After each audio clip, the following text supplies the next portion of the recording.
number 10 spot, we have Irene of Athens. Starting off this list today, we are heading back to the Byzantine Empire. Irene of Athens was the mother of Constantine VI, and while the pair co-ruled together for almost 2 decades, things ended in quite the tragedy. After the pair co-ruled, Irene did go on to rule on her own from 797 to 802 CE, but you might be wondering how she managed to outrule her son. Well, Irene, the ambitious ruler, wanted full control all to herself, so she asked for the help of some political allies to pull off a scheme against her own son. She began to lead a conspiracy against him to try and get him out of power. The duo did end up reconciling their relationship, but this is not where the story ends. In 786, the public began to turn their backs on Constantine because he had decided to divorce his wife and instead marry his mistress. Irene saw this as a second chance and once again chose to conspire against her own son. Honestly, fool me once, shame on you. Fool me twice, this lady did not care. Here's where things in the story get exceptionally gory. Irene not only ordered the arrest of her son, but also ordered that his eyes be gouged out. Yep. That's how good old Mumsy came into power. In our number 9 spot today, we have Elizabeth Bathory. Elizabeth was a Hungarian noblewoman who lived from August of 1560 to August of 1614. She was born into one of the oldest and most powerful families in Transylvania, and she was well educated and ran various estates and bore many children. Oh, and this is all happening while she was also killing young women and bathing in their blood.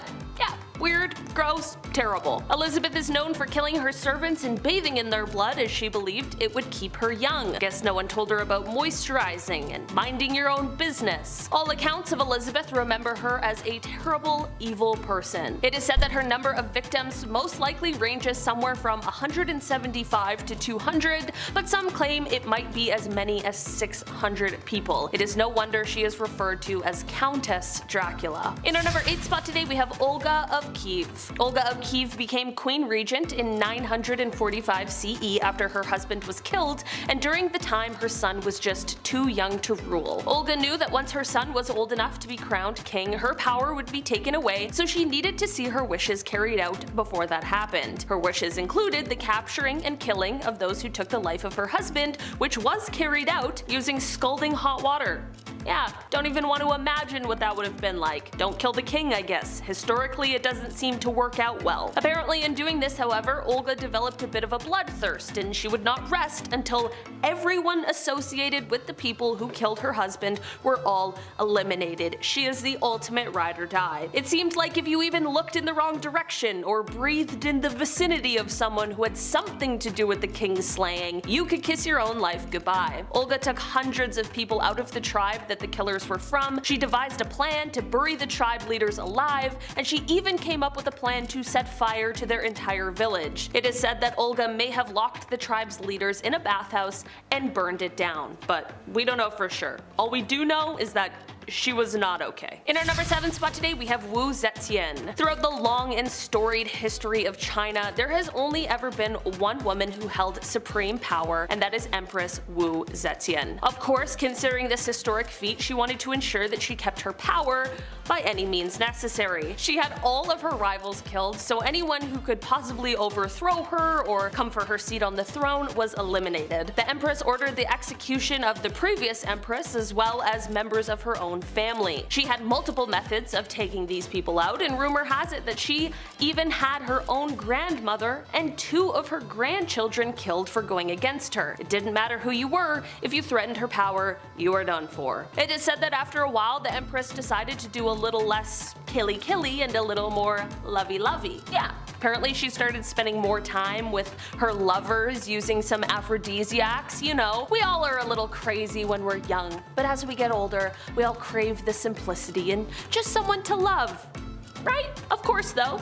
People don't forget, and they were sure to exact their revenge. The people fought back and ended up having all of her lovers killed, and the Empress herself was exiled. You know what they say about karma? She does not miss. In our number 6 spot today, we have Mary I. Queen Mary I didn't get the nickname Bloody Mary from nowhere. Oh no, this name was certainly earned. Mary was a Catholic queen in a Protestant country, which, as you can imagine, was quite problematic when she ascended the throne of England in 1553. Although her reign only lasted 5 years, years, she made a mark on history in a multitude of ways. She was the first true Queen of England, and she was quite a vicious ruler. During her time as queen, Mary announced a war against Protestantism, which left many who belonged to the religion being charged with hearsay. Doesn't sound all that bad until you learn that at the time the usual sentence for hearsay was to be burned at the stake. Nice. Mary was responsible for the burning of over 300 Protestants during her time as queen, which unsurprisingly left her quite unpopular. Number 5 may have not gone mad, but it was her favorite emotion, Empress Anna of Russia. She is remembered as a horrible and spiteful child with a cruelty streak. Young Anna was reported to be mannerless and vulgar. So when her father, who experienced a stroke shortly after her birth that left him handicapped, passed away, her very traditional mother attempted to raise her in classic elements of strict religious femininity, so she may be a quiet and obedient woman. Anna had other plans. She hunted animals, kept guns and swords, and terrorized other children as well as the commoners. This behavior was all a massive red flag for some of the crazy things she'd do later in life when granted power and the means. Anna's only husband ever was Frederick Williams, who at their reception indulged a little too heavy on alcohol and gave him a hangover so wicked that 3 days later he just died. In 1730, her uncle Peter the Great passed. The Privy Council turned her into the Empress of all of Russia since she was widowed and childless, which was assumed to cause less trouble. The joke's on them because she turned around and immediately abolished the Supreme Privy Council and re-established the autocracy. Now, she had the sole power, and while she made some serious political waves, Anna also made some strange choices. She has a serious vendetta with Peter the Great's daughter Elizabeth, her cousin. Elizabeth was a better looking, younger, and also a rival for her throne. So she ruined her life. No nobleman could marry Elizabeth. If Elizabeth chose a commoner, the Empress would strip her of her titles and her claim to the throne. When Anna found out about Elizabeth's side piece, the unhinged Empress ordered her men to cut out his tongue and exiled him to Serbia. Anna even woke up one morning and decided to force Prince Mikhail to marry her lower-class older maid as a joke. After the ceremony wrapped up, Anna placed the Prince, Mikhail, and the maid in a cage, dressed them as clowns, and paraded them on top of an elephant to an ice palace she had constructed for their honeymoon. In the extreme cold of Russia, she reportedly advised them to get to doing the dirty with each other if they wanted to keep their bodies warm enough to stay alive. Maria Eleonora wasn't the only queen who couldn't give up on a dead relationship, pun intended. Number 4 is Joanna of Castile. Never meant to be a princess, let alone a queen, Joanna earned her title and nickname Joanna la Loca through unfortunate means.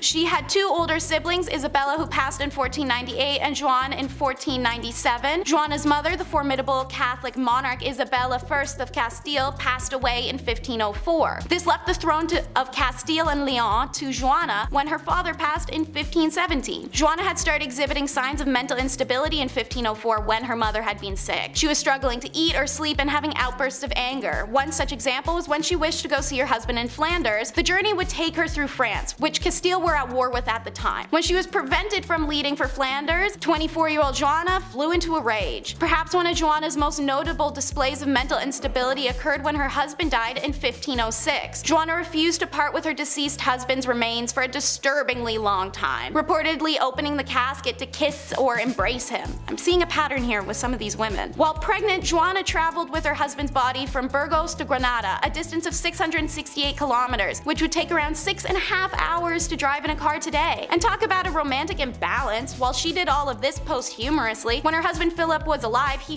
talked Joanna's madness to anyone that would listen and completely discredited the woman. In 1509, Joanna was placed in the royal monastery/convent of Santa Clara in Tostillas, Castile by her son Charles, who also forbade Joanna to have any visitors until her passing. The most recognizable name on our list is Marie Antoinette, who is number 3 in our countdown. Married at only 14, Marie was known to have lived an opulent lifestyle, but there was a lot of conspiracy and debate about the young woman. She was performing what she knew her royal duties to be, and she was known for not always being the most educated. She started the trend of riding donkeys and the worldwide trend of feathered/stuffed bird hats. She even once had an entire miniature village created with functioning shops so that she and other elites may dress like commoners and experience living lower status. Marie was misguided and young, but she was also the victim of an incredible smear campaign. She was accused of having ulterior motives constantly, supplying the Austrians with military plans or siphoning millions of livres of treasury money to Austria. It was the tales of sexual deviance that were the most damaging though. Alleged to have had orgies, laid with commoners, or even have sex with her own ladies-in-waiting. Her most offensive accusal was thrown at her in trial before her famous decapitation, where she was accused of committing indiscretions with her own child Louis accused Charles. With such a vast array of accusations against her, not one of which was supported by any concrete evidence, the trial was a formality, conceived merely as a step towards completing the revolution. Marie Antoinette was declared guilty and executed only hours later at the age of 37. Speaking of sexual deviance, meet Queen Anna Nzinga, who is number 2 in our countdown. Queen of what's now known as present-day Angola, Anna took the crown when her brother passed away. Being Queen of Angola was hard work. Anna managed to keep the Portuguese invaders out for over 40 years alone. So how would you, a tough and titanous queen, decompress? Why, by building a harem, of course. Anna collected the men she found to be the most attractive warriors in her region, keeping a harem of 50 to 60 men close at hand for whenever she, well, wanted to romp in the sack. Spending a great deal of her time strategizing around battlefield in men's apparel, some historians wonder if that's why she required the men in her harem to dress as women. Now, Anna didn't have time to deal with picking who she was gonna sleep with every night, so she devised a unique system. Anna would just have the 2 men who desired her the most that evening fight to the death every night and then bed the winner. The next day, the winner still loses, as she would have them executed. Anna disbanded her harem at 75 when she took on her teenage husband, cementing her status as not only a serious badass who liberated her people and established dominance in an era of men, but also as a cougar. The next queen fought her way to the top of the countdown. Number 1 is Queen Rananavola the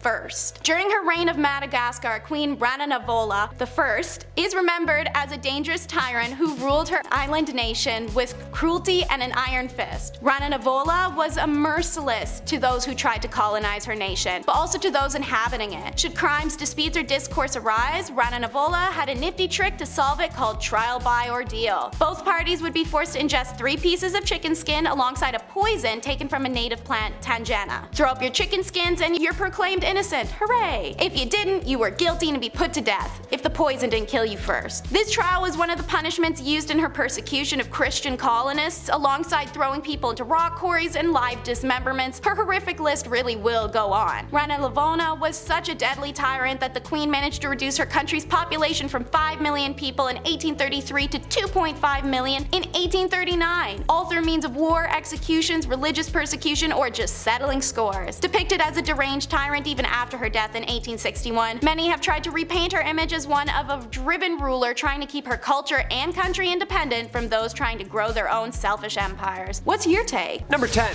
Irene of Athens. First off, it's safe to say that all these people were a little spoiled. Like the royal family times 1,000. When you're named after cities, you were like rich. Irene of Athens was Byzantine's empress to Emperor Leo IV, and co-ruler from 792 until 797, mother to son Constantine VI, and sole ruler of the Eastern Roman Empire. Yeah, that's quite a resume, Irene. The quote, untimely death, okay, of her husband caused the throne to fall to her.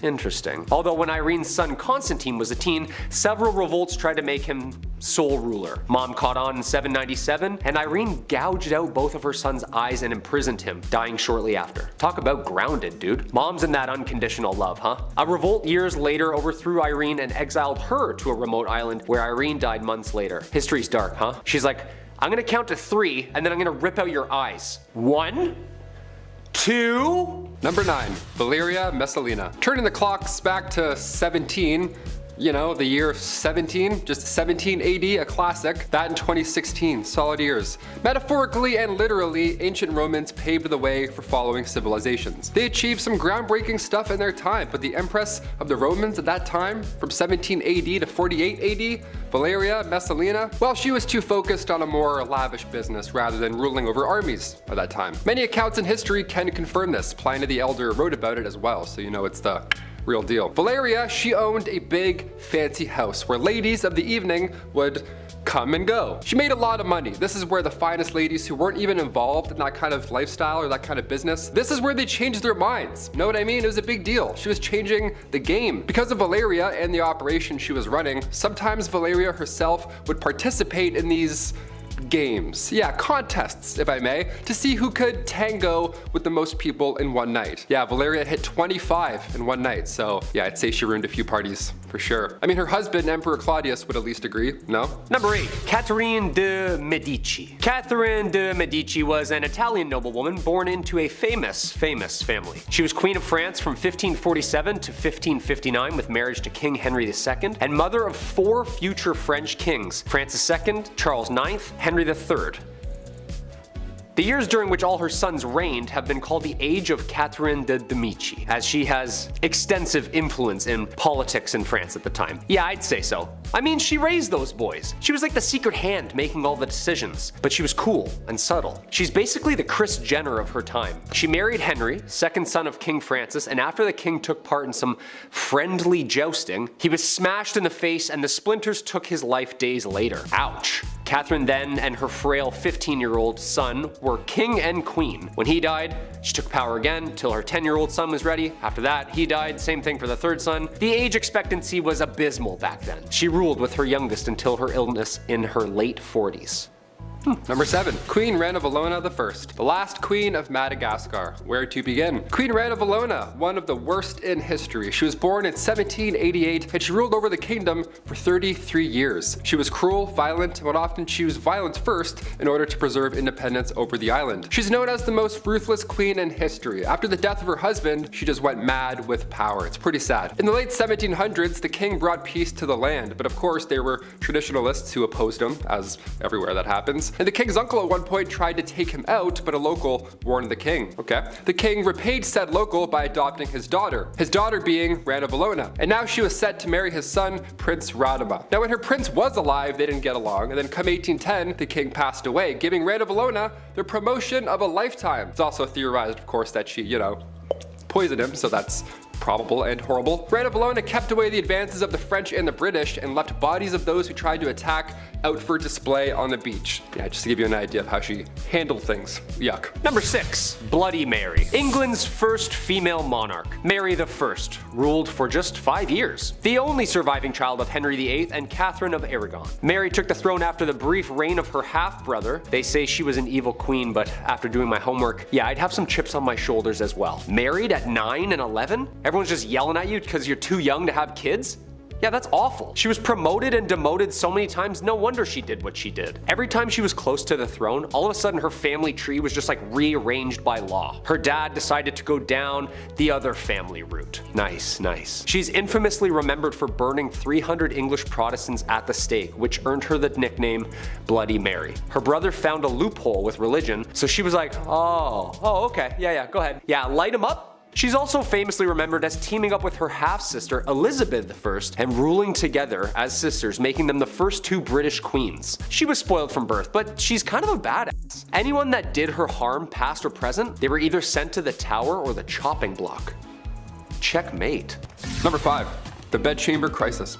May 1839, the bedchamber crisis happened when Whig politician Lord Melbourne resigned as Prime Minister. This is a big deal because it was only a couple years right after Victoria became Queen. So again, timing here was just not ideal.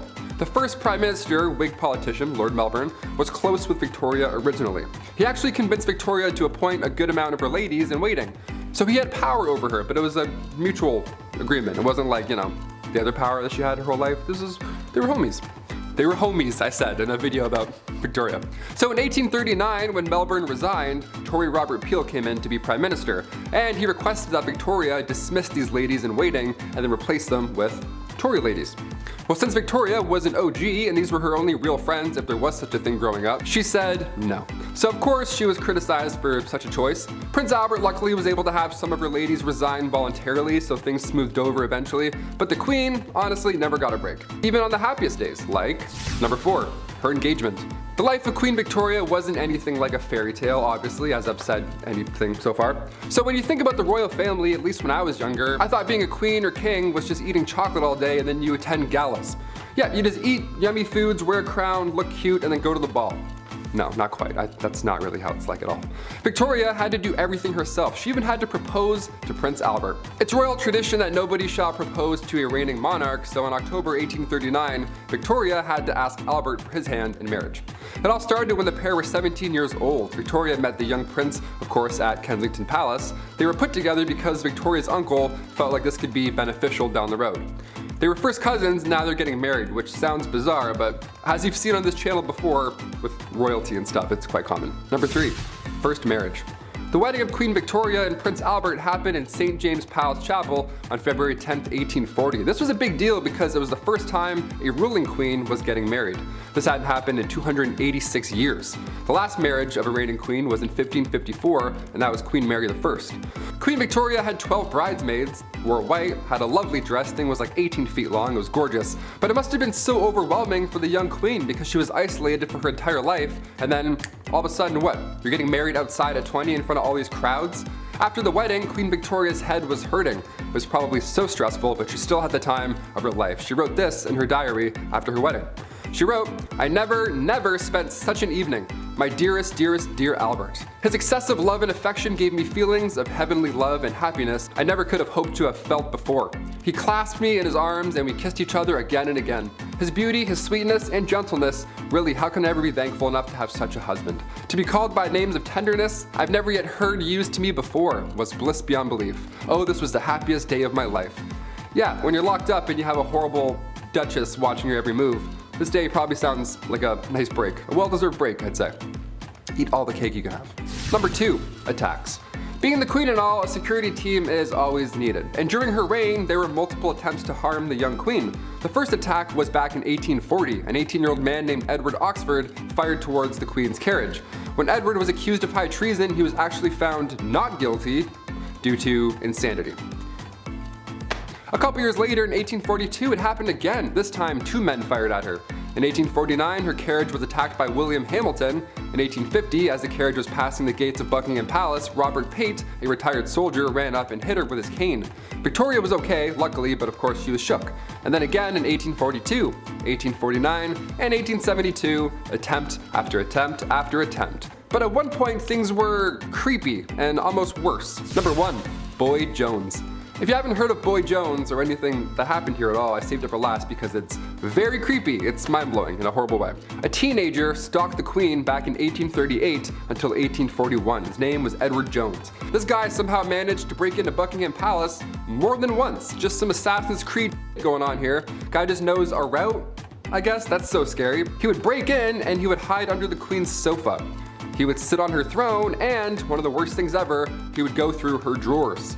Figuratively and literally. Like he would go and he would steal her clothes until eventually and thankfully the guy got caught. Number 10, Marie Antoinette, Madame Deficit, the last queen of France and maybe the last time royals got away with, well, being royals. Her whole existence was opulence, which is really just salt in the wound when most of your citizens probably can't even afford a portion of salt because they're broke or because there's food shortages. Wasn't a good time. But if you looked into the royal palace, you can bet she's got a pantry full of bread and a bowl of fruit just ready for the pickings. She even had the nerve to purchase a necklace that, if through today's inflation, will be worth $12 million US. Ooh, that's a lot of money I wish I had. People were starving, and honestly, if people don't have anything, including food, ooh, it's not gonna be a good time. Imagine a whole country acting up because they haven't had their Snickers yet. Well, that ended up sparking a revolution. Very confusing, and in all that confusion, both the king and queen lost their heads. Wasn't good. Number 9, Queen Victoria. Oh blighty. Man, it must be nice to have a whole era in history named after you. Maybe I'll get one day. The cheddar time. I don't know. Cheese, I don't know, big ched? We'll see what happens. Queen Victoria had some strange quirks about her. One that I can almost get behind, but not quite, is her niche for eating fast. Maybe too fast. I'm a guy who likes to make things simple, easy meals. The faster I can slip into a couch with an ice cold beer and a movie, I'm a happy guy. And or enjoy said food with the movie. Queen Victoria liked her meals to last no longer than 30 minutes. That means while you're on the appetizer, she's on the main course. And while you're on the main course, she's ordering coffee. Look, I respect the hustle. I get that. But maybe this is too much. That being said, are you going to be the one who brings it up to Her Royal Majesty? Listen, if you want to see tomorrow's 5-minute brunch, you better keep it to yourself. Number 8, Cleopatra. Don't we all miss Elizabeth Taylor? I know I do. Sometimes, I wish I was her. She's just beautiful. Can you blame me? I honestly wish I was the real Cleopatra too though. All that power, and to not have one, but 2 Romans wrapped around her finger. Ooh, she was the last pharaoh of Egypt, but maybe had the most drama. Sure, Elizabeth Taylor was the most beautiful and chic woman in all of Hollywood, and she may or may not have had a few men wrapped around her finger too, but she never had to deal with the world's largest empire and her own throne, all whilst managing to stay the most beautiful and chic. I can barely manage to toast in the morning. Never mind all those affairs and, well, the marriage affairs too. There's a lot of affairs happening. Number 7. Queen Isabella of Spain. Queen Isabella is known for a few things. A lot of stuff YouTube probably doesn't want me to talk about. Insert religious persecution here. However, I think she should be remembered for something else. Something rather strange. When I was a kid, I would run around outside for hours, oftentimes ending up in the mud. My mother would always say, "It's time to hose you down, son." And she wasn't wrong, because I probably needed a good hose down. Now, regardless of how much dirt was behind my ears, I didn't want to wash. I was this big stupid kid, can you blame me? I was proud of the scruff, but that's because I was going to have another wash most likely within the next 12 hours. I always got hosed down at some point. Queen Isabella, however, boasted to others that she only bathed twice in her life. Sweet Lord Mary Mother of God woman, that is not something to boast about. Due to some water access issues, the Catholic Church was like, baths? Who needs them? You know what? Baths are sinful anyway. Being so close to God, so she doesn't bathe. Cleanliness is next to godliness, except in that time period where not bathing means you're actually closer to the big JC upstairs, so that's how it goes. Number 6. Queen Elizabeth II. No crusts! Queen Elizabeth II, the longest reigning monarch. God bless the Queen, and God save the Queen. Shout out to the UK, Chetty loves you, how you doing? Come and see me sometime, I love you guys. Now sure, she's not the most awful spoiled queen in history, but she is a queen, and that does mean she can have things her way. Like for example, all of her sandwiches have to have the crusts cut off. Yes, just like children. Yes, just the way I like them too. No, I'm not a big baby. I'm a big strong man who totally doesn't rely on the women in his life. No, what are you saying? Dude, stop. Mom, I love you. Anyway. Well, yes, it's true the queen's sandwiches have to have her crust cut off. Is it the worst thing ever? No, I don't think so, but what if her sandwich showed up with crust? We don't really burn people at the stake anymore, so what would she do? Would she fire them, I guess? It's kind of a little thing to get fired over. I don't know. Anyway, speaking of getting fired. Number 5. Julia Agrippina, Nero maker. Yes, making Nero should be considered a crime. But honestly, Julia Agrippina of Rome did quite a bit more than just that, and I can see where Nero got it all from. You see, Agrippina wanted to be in power, and when her uncle, Emperor Claudius, separated from his wife due to a scandal, Agrippina saw an opportunity, no matter how messed up it seems to both us and the people of the time. Agrippina seduced her uncle, became his 4th wife, and by extension, became the empress. But it doesn't stop there. She manipulated her uncle husband into making her son Nero heir to the throne and set up a marriage between Nero and her daughter-in-law Octavia. It's even rumored that she poisoned the food that ended her husband's life, allowing Nero to rise to power, which really bit her in the butt when Nero had her assassinated. What is this crazy family? Good God. Number 4. Queen Theodora. Queen Theodora was scandalous before she even became queen. She was involved in theater from a young age, and one of her most well-known character portrayals involved her stripping down to next to nothingness. But her acting career slowed right down when she met and married Justinian I, who was the heir to the throne of the Byzantine Empire. The two of them were as thick as thieves and ruled together, but that doesn't mean she didn't have a knack for dispatching of those who threatened her position. She was scandalous, but she did way more good than she did bad. She set up houses for ladies of the night, worked for women's marriage and dowry rights, and banished brothel keepers from the Byzantine Empire. She was also a huge supporter of monophysitism. I hope I said that right. She's even considered a saint in the Eastern Orthodox Church of the modern day. Killing it, Theo. That's kind of a bad joke, actually. Number 3. The Great She-Wolf of France. Queen Isabella of France started off her queen life married to Edward II of England, who preferred the company of men to his own wife. This is obviously a precarious and possibly extremely frustrating situation to find oneself in, but she kept it bottled up and even gave birth to a son, Edward III. Until it all came to a head when her husband found a new favorite. She visited France and had an affair with Lord Roger Mortimer, and exile from England. But the better twist came when Isabella, alongside Mortimer and a mercenary army, invaded England, took the throne, and she became Queen Regent for her son Edward III until he came into power. She also was probably responsible for the dispatching of her husband Edward II while he was captured. Eventually, her son would come into power, and she was imprisoned for 2 years before being allowed to live a quieter life in retirement. Number 2. Queen Fredegund. I was constantly double-taking almost the entire time I was reading about this woman. She was crazy ruthless, and all seemingly for the betterment of both her bloodline and the Merovingian kingdom. She became queen in the 5th century, marrying King Chilperic, and organizing the death of Queen Galswintha and sending Queen Odovera to a convent. When Brunhild, a big enemy for the king, and sister of the late queen, swore vengeance on them, Fredegund brutally destroyed Brunhild's husband and sisters, destroying them as in that kind of thing. The queen also made sure that all of the other heirs to the throne stopped breathing, making it a sure thing that her bloodline would occupy the Merovingian throne. Her son, Clotaire II, was only a baby when the king met his end in 587, so, of course, this ambitious queen rose up to power, fighting battles, quelling rebellions, and ensuring the smooth running of the Merovingian kingdom in her role as Queen Regent. She met her end in 597, 10 years after her husband, but Clotaire II continued in his mom's footsteps, having Brunhild and all her descendants removed from existence, resulting in 20 years of peace. So it's good. Number 1. Cleopatra. A list of scandalous queens would not be complete without one of the most well-known and famous rulers in history. Cleopatra VII Philopator was the last pharaoh Egypt ever had, reigning from 51 to 30 BC. Her life was full of scandal. When she first came into power, she was co-ruler with her husband and brother, Ptolemy XIII. But that didn't last very long, as the two did not see eye to eye, and it started a huge civil war in the country. At the same time, a conflict from Rome made its way to Egypt as well, resulting in Julius Caesar allegedly being seduced by Cleopatra and helping her end her brother's life. And again, being co-ruler with another of her brothers, also named Ptolemy, and ending the life of one of her sisters.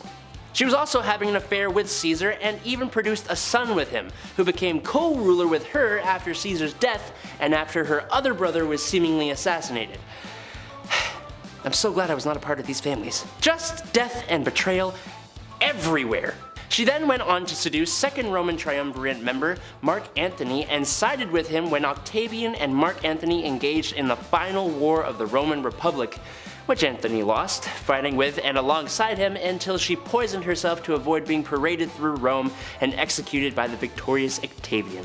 Number 10 in our countdown is Julia Agrippina. When the Emperor Claudius's wife, Melissina, became entangled in an adultery scandal, the power position of the Roman Empress was suddenly wide open in the year 49. Julia Agrippina, exiled for a conspiracy against her first husband and widowed from her second that she was believed to have poisoned, concocted a scheme. In an outrageous maneuver, she seduced her own uncle Claudius to become his fourth wife. She didn't stop there, however. She then had her uncle husband make the son she had had in her prior marriage, Nero, his heir by marrying him to his own daughter from his previous marriage. Whew, now that's quite a family tree. Taking the title Augusta, she maintained a stronghold over political and household affairs, considering herself a co-ruler to her husband. After Claudius died from eating poisoned food, which is how her prior husband died, so make the connection there, Nero became a Roman emperor and would forever change Roman history in his time of rule. However, Agrippina could only hover above her son for so long, and his annoyance of her invasiveness grew. Nero chose to assassinate his mother with a trap, a boat set forth on the Bay of Naples designed to sink. But when it did, she swam ashore. Nero changed his plans and had his soldiers invade her summer home to do the deed instead. Number 9 in our countdown may be one of our most badass queens, Empress Theodora, from street busker to top dog. Syrian-born Theodora starts her journey as an actress, dancer, and mime alongside her two sisters in the late 400s, something she abandons by age 16 to be a mistress to a Syrian official, and she travels much of North Africa with him before his maltreatment and temper made her settle down in Egypt alone, where she took up wool spinning. It was here she met Emperor Justinian, and the two fell in love. And after Justinian changed some laws so that they could marry, they began co-ruling the Byzantine Empire together. So, what made her mad, you may ask? Her ideals and the smearing that they led to through history. She was historically known for supporting religious freedoms, women's rights, and the education of the masses. Her decisions, which reflected her opinions, led to the Nicaea riots of Constantinople. She intervened and was able to persuade her husband to stay.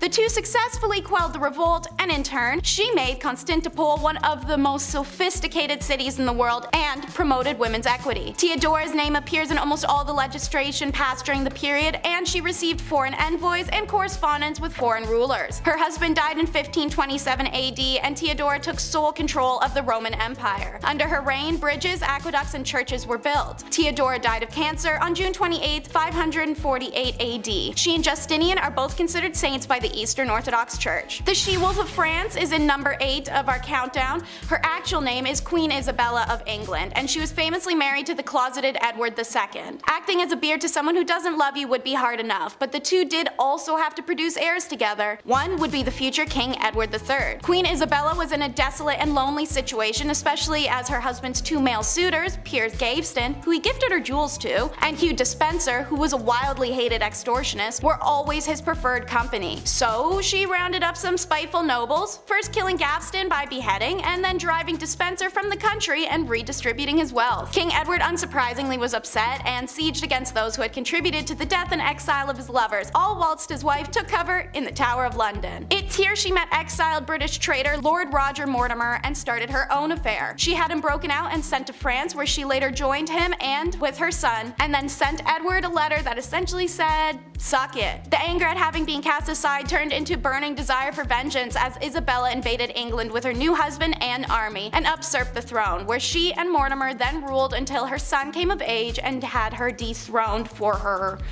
violent tendencies. She died 28 years later in retirement, and Edward III later went on to rule England for 50 remarkable years. Maria the Mad comes in at number 7 of our countdown. She was just 16 years old when she became the Princess of Brazil and the Duchess of Braganza, then their queen following the passing of her father. Brazil changed from just a Portuguese colony to a large kingdom. Brazil, the Algarves, and the United Kingdom of Portugal are 3 famous formations recorded under Maria the Mad and her son. After the death of the queen's husband/uncle in 1786, however, there was a noticeable decline in her mental health. 1788 saw the passing of her daughter, newborn son, and her closest confidant. By 1792, after the passing of her eldest son a year prior, Maria seemed to be experiencing a combined symptoms of hallucinations, depression, and anxiety, all resulting from mass traumatic losses. It evolved to later include religious mania and melancholia. She started avoiding court gatherings and social or royal obligation. It was then her treatment went to Dr. Francis Willis, who tried straitjacketing, blistering, and ice baths, none of which were helpful for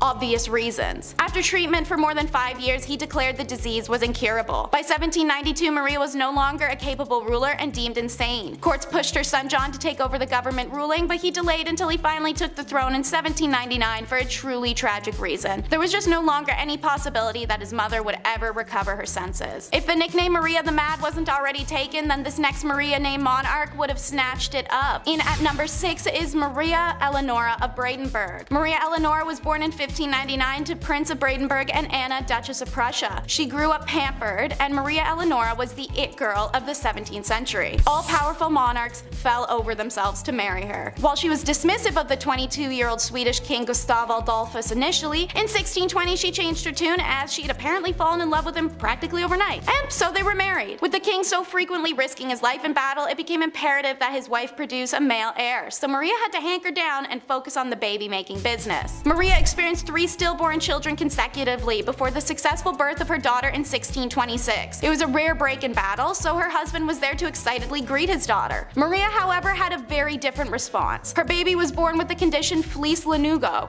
a condition where hair covers the body of a newborn. Her infant was enveloped from its head to its knees, leaving only its face, arms, and lower legs visible. Maria was horrified, claiming to have birthed a demon, and rejected her daughter for the decade to come, even after losing her husband in 1632 Battle of La Watson. And while everyone mourns their own way, it's easy to say Maria really took it up a notch. She forced their daughter to sleep in blacked out rooms and reportedly hung King Gustav's heart in a golden casket on the ceiling above the bed, making the girl sleep directly under her father's blessed remains. In 1633, Maria Eleanor returned to Sweden with her beloved's embalmed body. She refused to bury Gustav for more than a year, reportedly embracing and caressing the decomposing king. Maria's story continues to become more demented with time, and her daughter grows to become her caretaker, especially when troublesome Maria runs away to Denmark permanently and her daughter's left to become the queen and pay her mom's allowance to Danish royals. Awkward.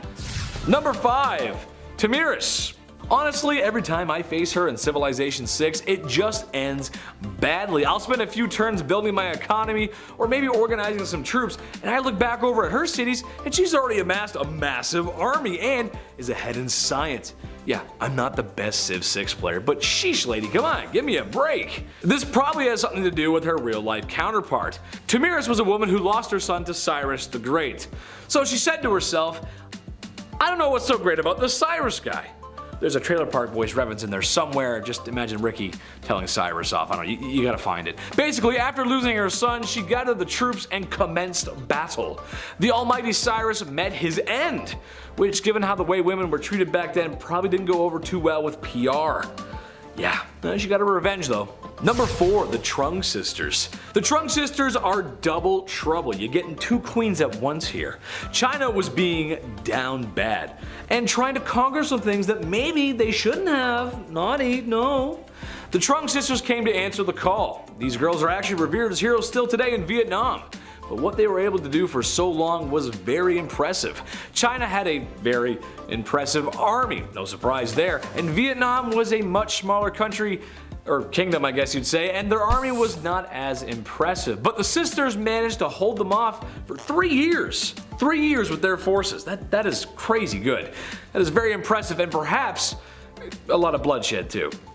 Sadly, the sisters waded off into the waters before they could be captured, because after that long fighting, I wouldn't want to be captured either. Number 3, Grace O'Malley. Avassi landlubbers, ye be looking for Grace O'Malley. Well then ye come to the right place, sir.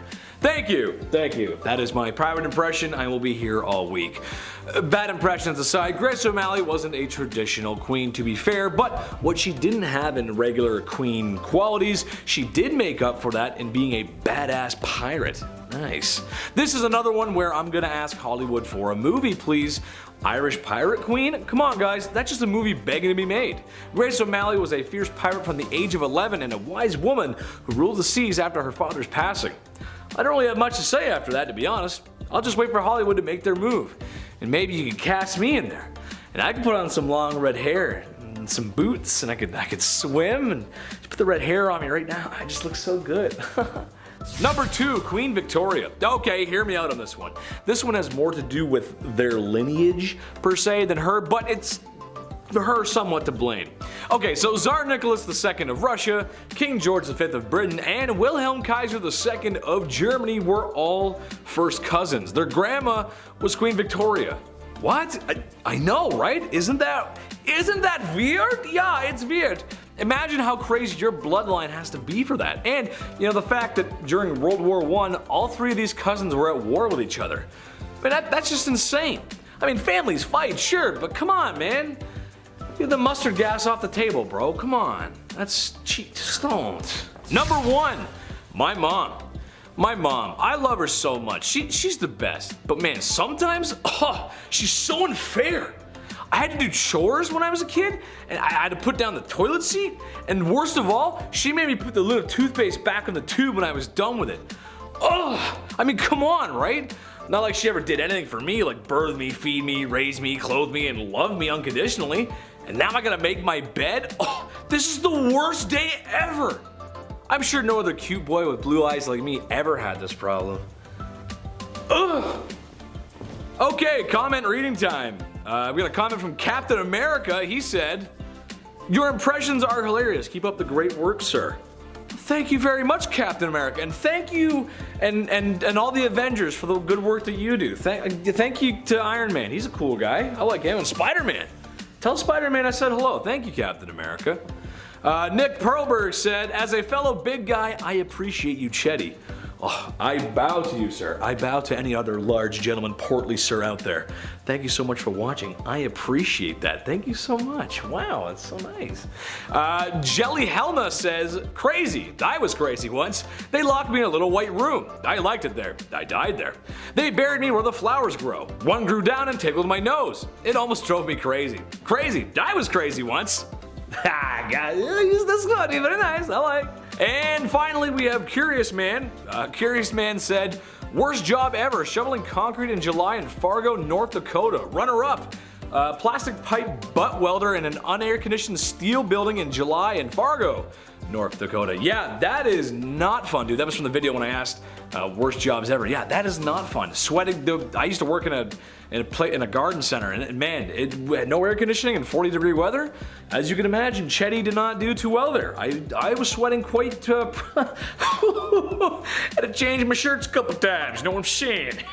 Kicking off the list at number 10, 18 years old. Queen Victoria's reign began back in 1837 and lasted until the Queen's death in 1901. At just age 18, Alexandria Victoria had to rise up to the throne. She was born on May 24th, 1819. Queen Victoria was the 5th in line when she was born, so right off the bat, it was actually highly unlikely she would ever get the crown to begin with. And then, one by one, all of her family members began passing away. In 4 years, 3 of Victoria's cousins passed, and then her father and her grandfather both died a week apart from each other. So by the time 1830 rolled around, Victoria was only 11 years old, and already she was next in line for the throne. Number 9, the Kensington system. So as if that wasn't already stressful enough being at that age and already seeing what's happened, Victoria was brought up under the Kensington system, which if you haven't heard of before is pretty awful. Victoria's mother, Duchess Victoria of Kent, created this Kensington system to control her daughter, ideally. She literally isolated the child from playmates or even family members. Her mother did this to keep her pure. Yeah, the system sounds awful. Her mother would monitor her every single action, including who she can see or speak to. Victoria only had 2 playmates growing up entirely. She had her half-sister, Princess Fedora of Lennigan, and the Duchess's attendant, Sir John Conroy, his daughter, Victoria. I mean, I only had 3 friends growing up, but this is just cruel. This is a whole new level. She shared a room with her mother until she was the queen. She literally couldn't walk down the hallway alone without her mother being right there by her side. Victoria has reflected on her childhood, and obviously she hates John Conroy for manipulating her mother. She refers to him as demon incarnate. Number 8, publicity. The Duchess was pretty cruel to Victoria. Just because you're next in line doesn't mean it's going to be glamorous speed dating and no one's doing a musical number while you meet your handsome Prince Charming. It's nothing like that at all. Victoria was forced to go on these long, excruciating, boring tours around England in hopes for the Duchess to sell her daughter to the public eye. So these crowds would start to gather at all these appearances. They loved the young Victoria. Thing is, during one of these tours, October 1835, Victoria got really sick. She had a bad fever, and the Duchess was using the weak Victoria. She was taking advantage of her. But luckily she got better, and obviously her mother couldn't do anything crazy, but she had her sights set on her while she was sick. That's pretty cruel. That's disgusting. Number 7, name change. Every year on May 24, we set off fireworks and we have way too many hot dogs. It's the best, right? It's called Victoria Day. It's for sure called Victoria Day, right?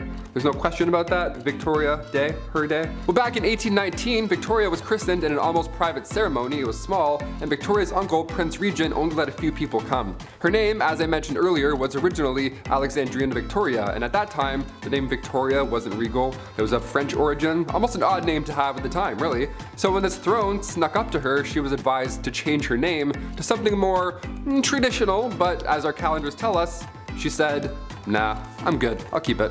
Number 6, moving out. Queen Victoria had turned 18 right before she was handed the crown. The timing here was key because now this meant Victoria could leave and just do things. Yeah, for once in her damn life, she could leave her mother and John.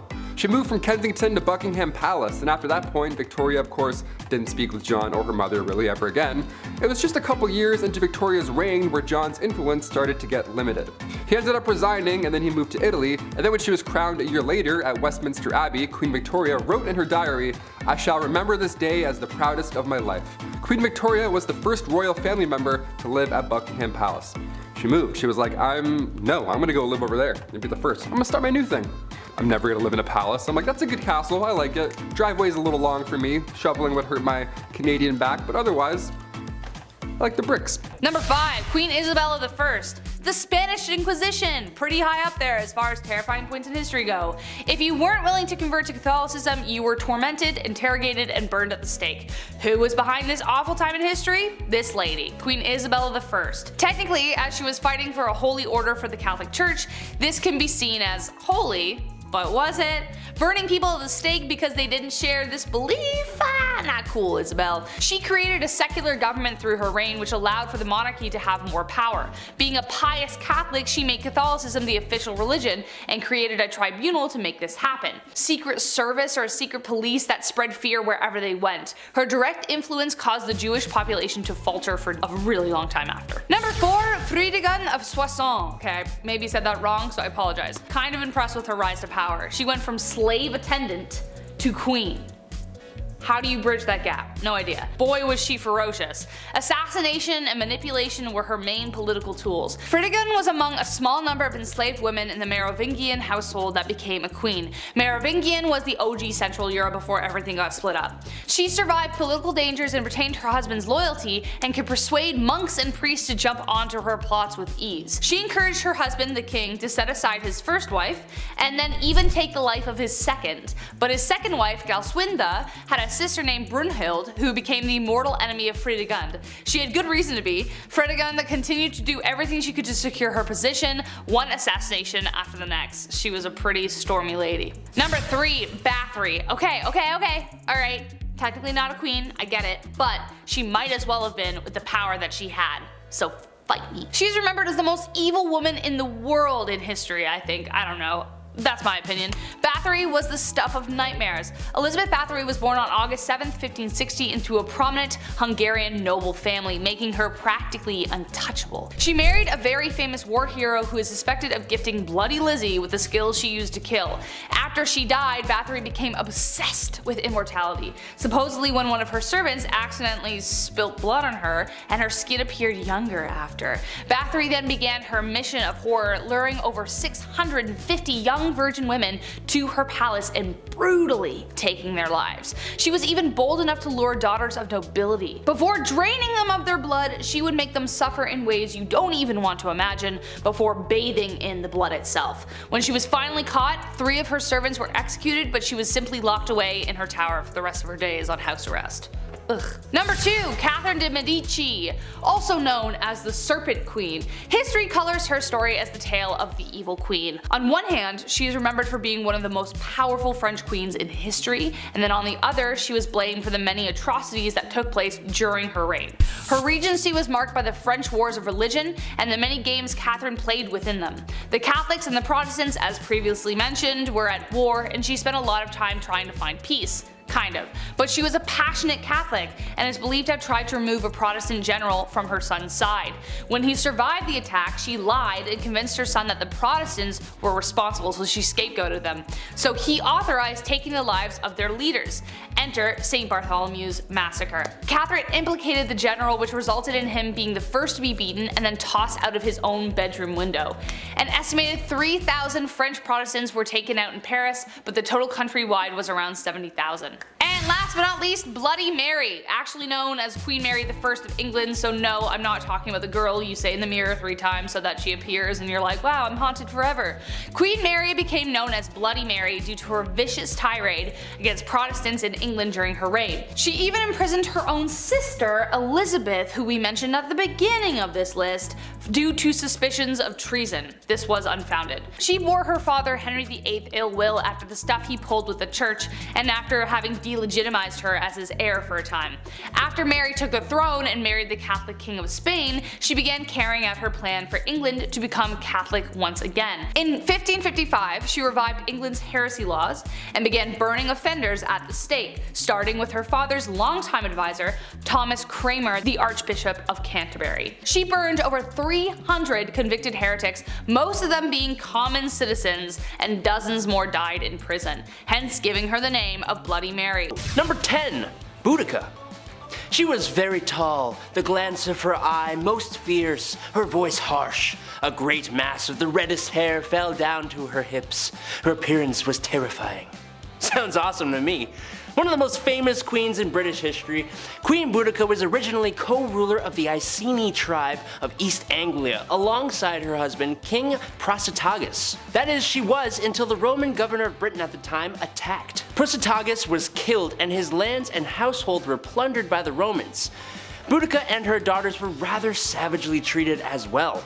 So much so that after the fact she rose up, leading other tribes of Britons who banded together and decided to take the fight back to the Romans. The Britons captured the Roman settlement of modern-day Colchester, with the imperial agent fleeing to Gaul. They fought to London and to St. Albans, storming the cities and sending the defenders fleeing. The Britons desecrated the Roman cemeteries, mutilating statues and breaking tombstones. The Roman governor of Britain at the time, who had fled with his troops into the safety of the Roman military zone, challenged Boudica with an army of 10,000 regulars and auxiliaries. "Win the battle or perish, that is what I, a woman, will do. You men can live on in slavery if that's what you want." It's a pretty good quote. The battle was a brutal defeat though, with Boudica taking poison to avoid becoming a prisoner. Criminal to the Romans, but I mean, a hero to pretty much everyone else. Number 9. Nefertiti. Kind of hard to call this a crime, but basically Nefertiti was the wife of the Egyptian pharaoh Amenhotep IV. Being close to equal in power to her husband, as well as very influential in her own right, she and her husband did something quite scandalous. They decided to turn their backs on almost the entire pantheon of Egyptian gods. Sort of. They made one god the prime god of Egyptian religion during their reign. That would be the god of the sun, Aten. They moved the capital of Egypt to a new location, which they named after Aten, and they even both changed their names. He became Akhenaten, and she became, give me a sec here,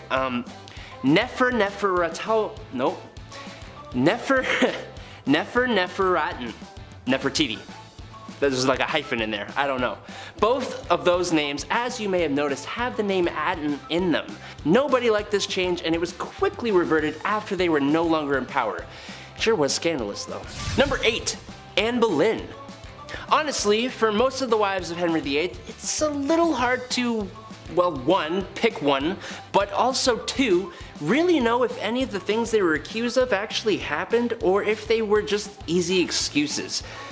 But nonetheless, here we are, and since we haven't talked about any before, why not start with the second one, who was pretty much the catalyst for Henry VIII and England breaking away from the Roman Catholic Church and forming a whole new church, resulting in the deaths of an eventual thousands of people. You see, divorce is strictly prohibited in the Roman Catholic Church, so when Henry met Anne, his wife Catherine, who had not produced him a son to carry his name, just kinda had to go, prompting the whole damn Reformation. Was it worth it? No, because the marriage lasted 3 years before she was charged with infidelity and incest, and lost her head. I kinda feel bad for anyone associated with King Henry VIII though. Number 7. Queen Dida. Queen Dida of Kashmir was quite an ambitious queen mother. Dida seized complete administrative control during her husband's reign, ultimately becoming queen regent for her son and grandsons. That ain't enough for Miss Dida here. Mere advisory for her? No sir, she despised being just an advisor, and well, she disposed of all 3 of her grandsons using medieval forms of witchcraft and torture. Yikes. How dare they make Gma their advisor?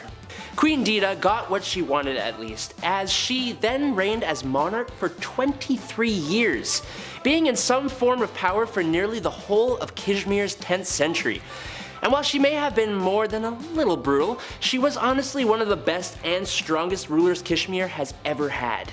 Number 6. Queen Nandi. Queen Nandi of the Zulu Empire has a story that literally sounds like it's straight out of a movie. Before the Zulu Empire ever came to become a thing at all, Nandi was impregnated by a Zulu chief in the 1700s, giving birth to a son they named Shaka. But being the 3rd wife of the chief, she and her son were often ridiculed and shamed by other chieftains.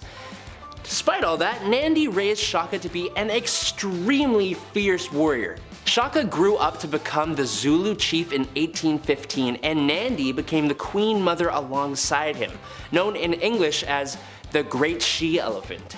She, alongside her son, wreaked havoc on those who had mistreated her and Shaka. But since Shaka remained unmarried, it was Nandi who, funnily enough, remained the power behind the throne of the Zulu Empire throughout her lifetime. She is the reason the empire ever existed in the first place, and if any of what she did was a crime, I kinda get it.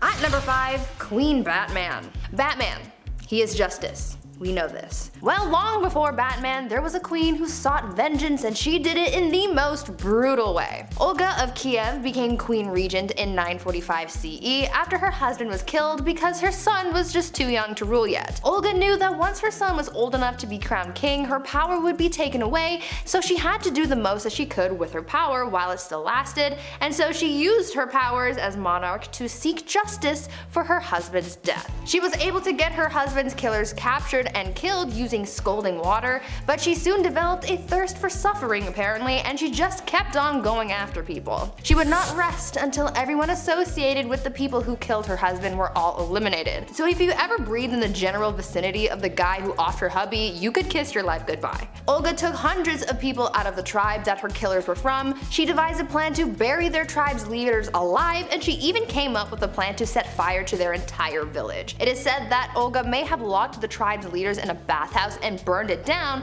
but we don't know for sure. All we know is that she definitely was not okay. Number 4, no crust.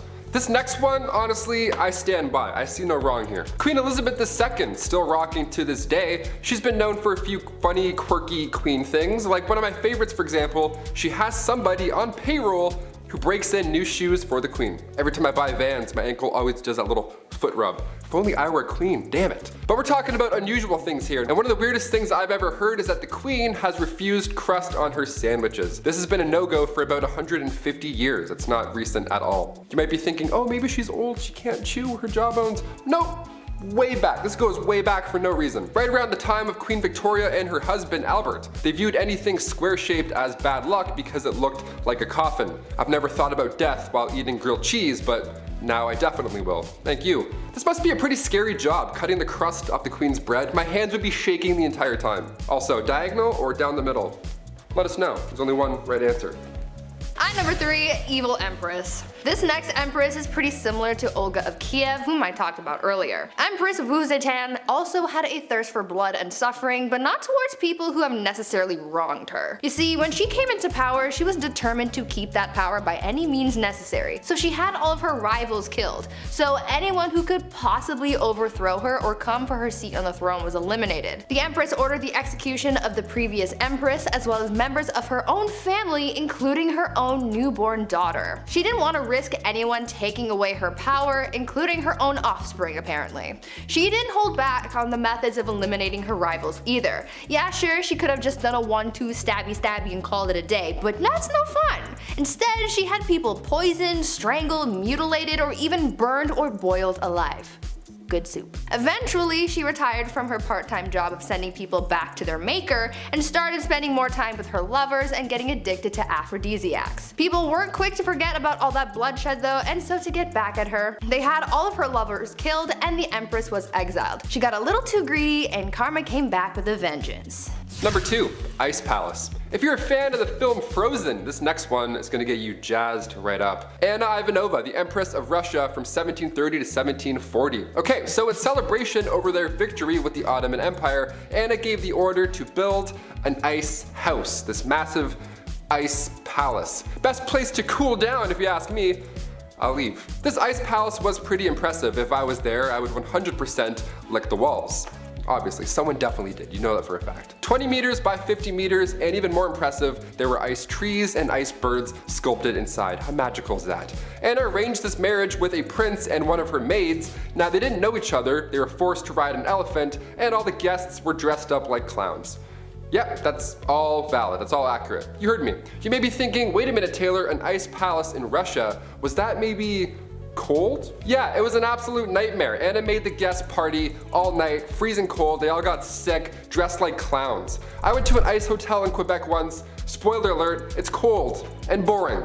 There, I just saved you $70. You're welcome. And finally at number 1, gladiator games and chill. If you didn't ever have to go to work and you could just lounge around all day, What would you do with your time? Really, anything could be possible. You could be like the Bruno Mars Lazy song. Well, there's one empress from back in ancient Rome who occupied her time with the company of others. Apparently, Empress Valeria Messalina was famous for her exploits. Since she was empress and she had all this time and money and no one to tell her no, she took full advantage of that and bought a house, turned it into a brothel, and made that her side hustle. A lot like Littlefinger from Game of Thrones. Though she had a collection of women who worked there, she also was known to invite upper class ladies to participate in the nightly escapades as well. And don't think that Valeria did jump in as well. She was considered to be quite something in the sack. In the wise words of Ludacris and Little John, she was a lady in the streets but a freak in the bed. The Empress was known to be such a hardcore participant that she would win games where they would compete to sleep with the most men in one night. One time she won the round after being with 25 men. One night. She did the absolute most, but at least she was having fun. At number 10, kleptomania. If you were a queen, then you would think that you had enough money to just buy whatever your little heart desired. Though that may be true, there was at least one famous queen who just straight up stole things just because she could. Queen Mary, Queen Elizabeth's grandmother, was quite the kleptomaniac, and no matter how hard people tried to avoid having their things stolen by her, it just never worked. When the queen would visit someone's house, she would walk around looking at whatever knickknacks you had lying around, and when she found something that she liked, she would stand there and just sigh super loudly to get someone's attention. Much like how my dog used to sigh dramatically when he wanted food. Anyways, usually when someone heard the sigh, they knew that this was a sign that the queen wanted whatever she was gazing upon. Sometimes the homeowner would just give whatever it was to the queen as a gift. But if it was something that they weren't willing to part with, then she would either try to buy it off them or just straight up take it when no one was looking. This became such a big problem that people started hiding their prized possessions before hosting the queen in their home, but she eventually caught on to this strategy, so she just started showing up uninvited. She could not rest until she owned pretty much everything in the kingdom. Number 9, no time to dine. If I'm eating, don't acknowledge me as a human being. I sound like a pug when I eat, okay? I don't waste any time. I love food, okay? It's business. Now, if you're a queen and you eat fast, well, everybody else has to eat fast as well. This began back in Queen Victoria's time. The queen loved to feast and she didn't waste any time at all. Like, it's really fast. The way the royal family works is that when the queen is done that course or that meal, you're also done. So when Queen Victoria would smash an entire 7-course meal in 30 minutes, which apparently she could do easily, you'd be blowing on your soup still and Queen Victoria would already be telling everybody to pack it up. That's stressful. All because she could eat lots of food in a short amount of time. Also, once the queen gave a toast, you couldn't even speak. Also, once the queen placed her cutlery on the table, regardless of where you were during that course, everybody's plate would then be taken away at the same time. And the next one would then come in. I would just put my food in my pockets, you know, screw it. It's almost like when you go to all-you-can-eat sushi and you have like some sushi left over, you don't want to waste it. You're like, you know what? I'm not paying that bill.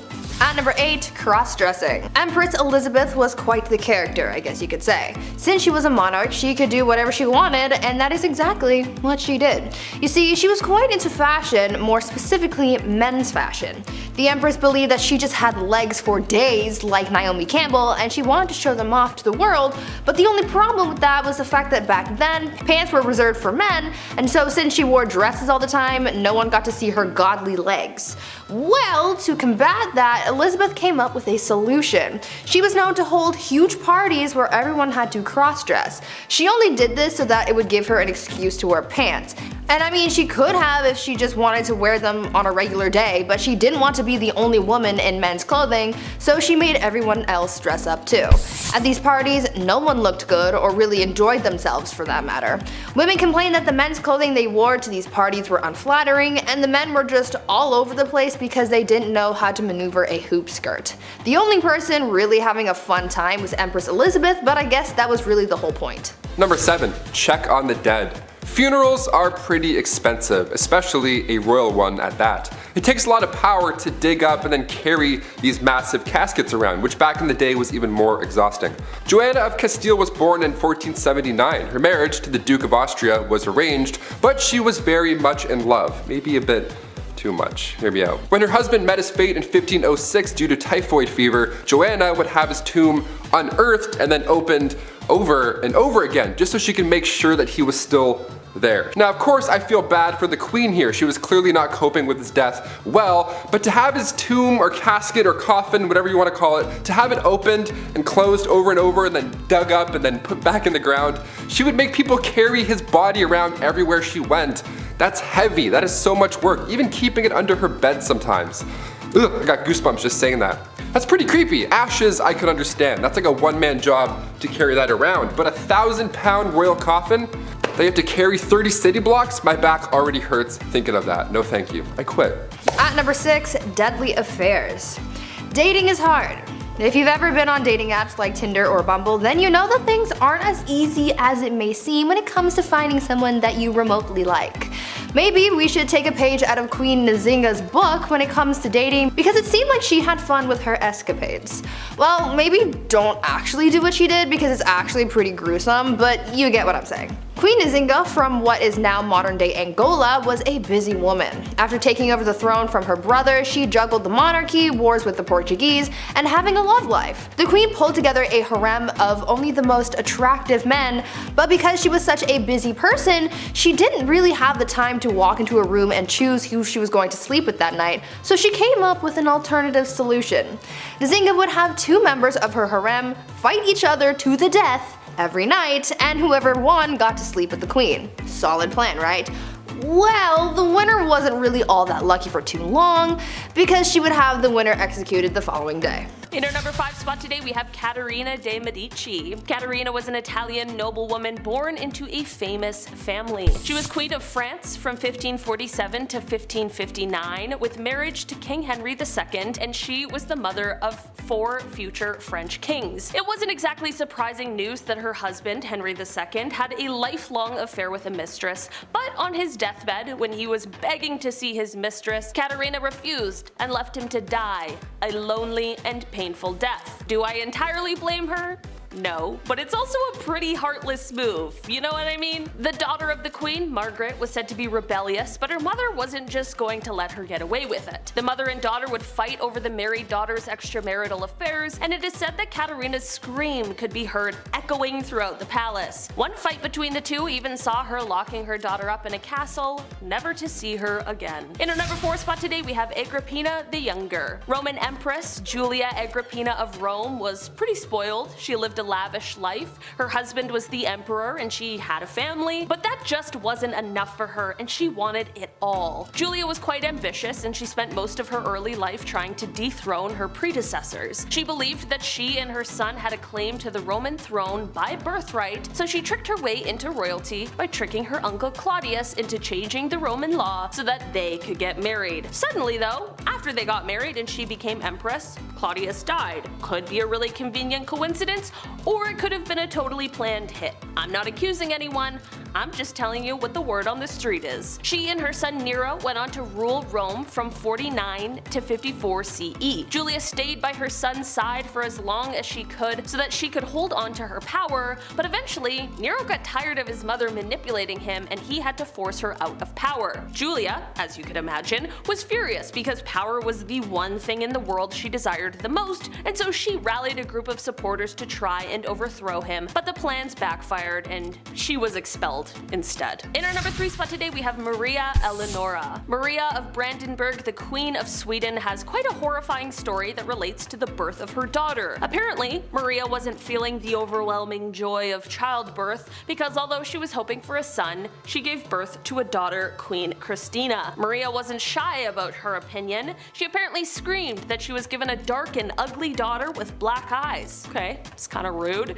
She referred to her new child as a monster and apparently just absolutely did not want anything to do with Christina and would have rathered that she just didn't exist. Apparently, she even placed Christina to sleep next to the corpse of her father who had passed away. It's like a different kind of messed up. Things clearly weren't right with Maria. In our number 2 spot today, we have Queen Isabella. Isabella co-ruled Spain from 1451 to 1504 with King Ferdinand II, and during her reign, she had some pretty horrific views and feelings. She wanted to get rid of all Spanish Muslims and Jewish people from her kingdom. Sounds a bit like another evil ruler from history. In 1492, she ordered that all Jewish people either convert to Catholicism or get thrown out of the kingdom. She made them all come to Spanish court to either pledge their faith to Catholicism or get exiled from Spain. How horrible is that? The Queen has also been attributed with establishing the Spanish Inquisition, which definitely is not a historical highlight. Both Isabella and Ferdinand are often said to have done great things for Spain, which in some cases is true, but at what cost and for what reason? In our number 1 spot today, we have Rana Valona I, the last queen of Madagascar. She ruled the kingdom for 33 years from 1828 until 1861. There is no doubt that she was committed to her kingdom and that she would do anything for it, but in this plight, she was cruel and violent. She initially came to power after the death of her husband, and once she had it, she was not letting it go. The queen was able to keep away the advances of the French and British, and she left the bodies of those who tried to attack out for display on the beach. In 1845, the queen ordered 50,000 subjects to build roads across the jungle for 4 months. They were meant to have this massive buffalo hunt.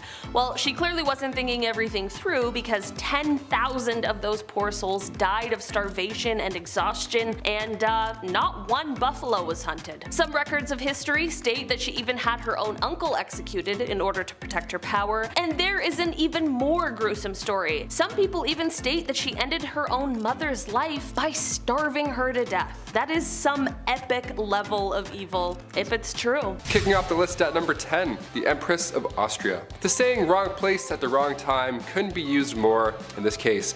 Empress Elizabeth of Austria, she was sadly taken out by somebody who just wanted to attack a royal. He didn't have anything against Elizabeth per se. This man was an Italian anarchist named Luigi Lucchini, and that fateful day, September 10th, 1898, he took the Empress's life. In his own admission, Luigi stated that he had nothing against the Empress on a personal level at all. See, what had happened was he intended on taking the life of the Duke of Orleans, but when Luigi arrived a little too late in Geneva, the opportunity to do so had passed. He looked at a local newspaper, saw Elizabeth, and found out where she was staying, and he waited for her to leave that hotel. That's how easy it was. People are so creepy. Keep an eye open. If you're a queen, keep your eyes open. This is scary. Number 9. Royal curse. The remains of Polish queens and kings were discovered back in April 1931 in a crypt in Vilnius. Polish researchers didn't even know what they were in for. I mean, a storm had flooded a cathedral, and they threw down sandbags to preserve the area, but on the night of April 25th, they had followed the water into this lost chamber that held the remains of Polish kings and queens. These remains, with the crowns still attached, might I add, were from the 15th century. What a find, right? Well, sadly, the remains were all over this flooded tomb now. It wasn't really in one spot. It was horrible. And now after these discoveries, that's when things got really mysterious. Those involved in the findings began to die off in unusual circumstances, one after another. And it happened pretty quick, too. One professor had died after falling down a shaft in his apartment. He had a heart attack. An engineer had died before him as well due to undisclosed medical issues. Okay. Another professor years later who worked in the crypt as well became paralyzed at age 62.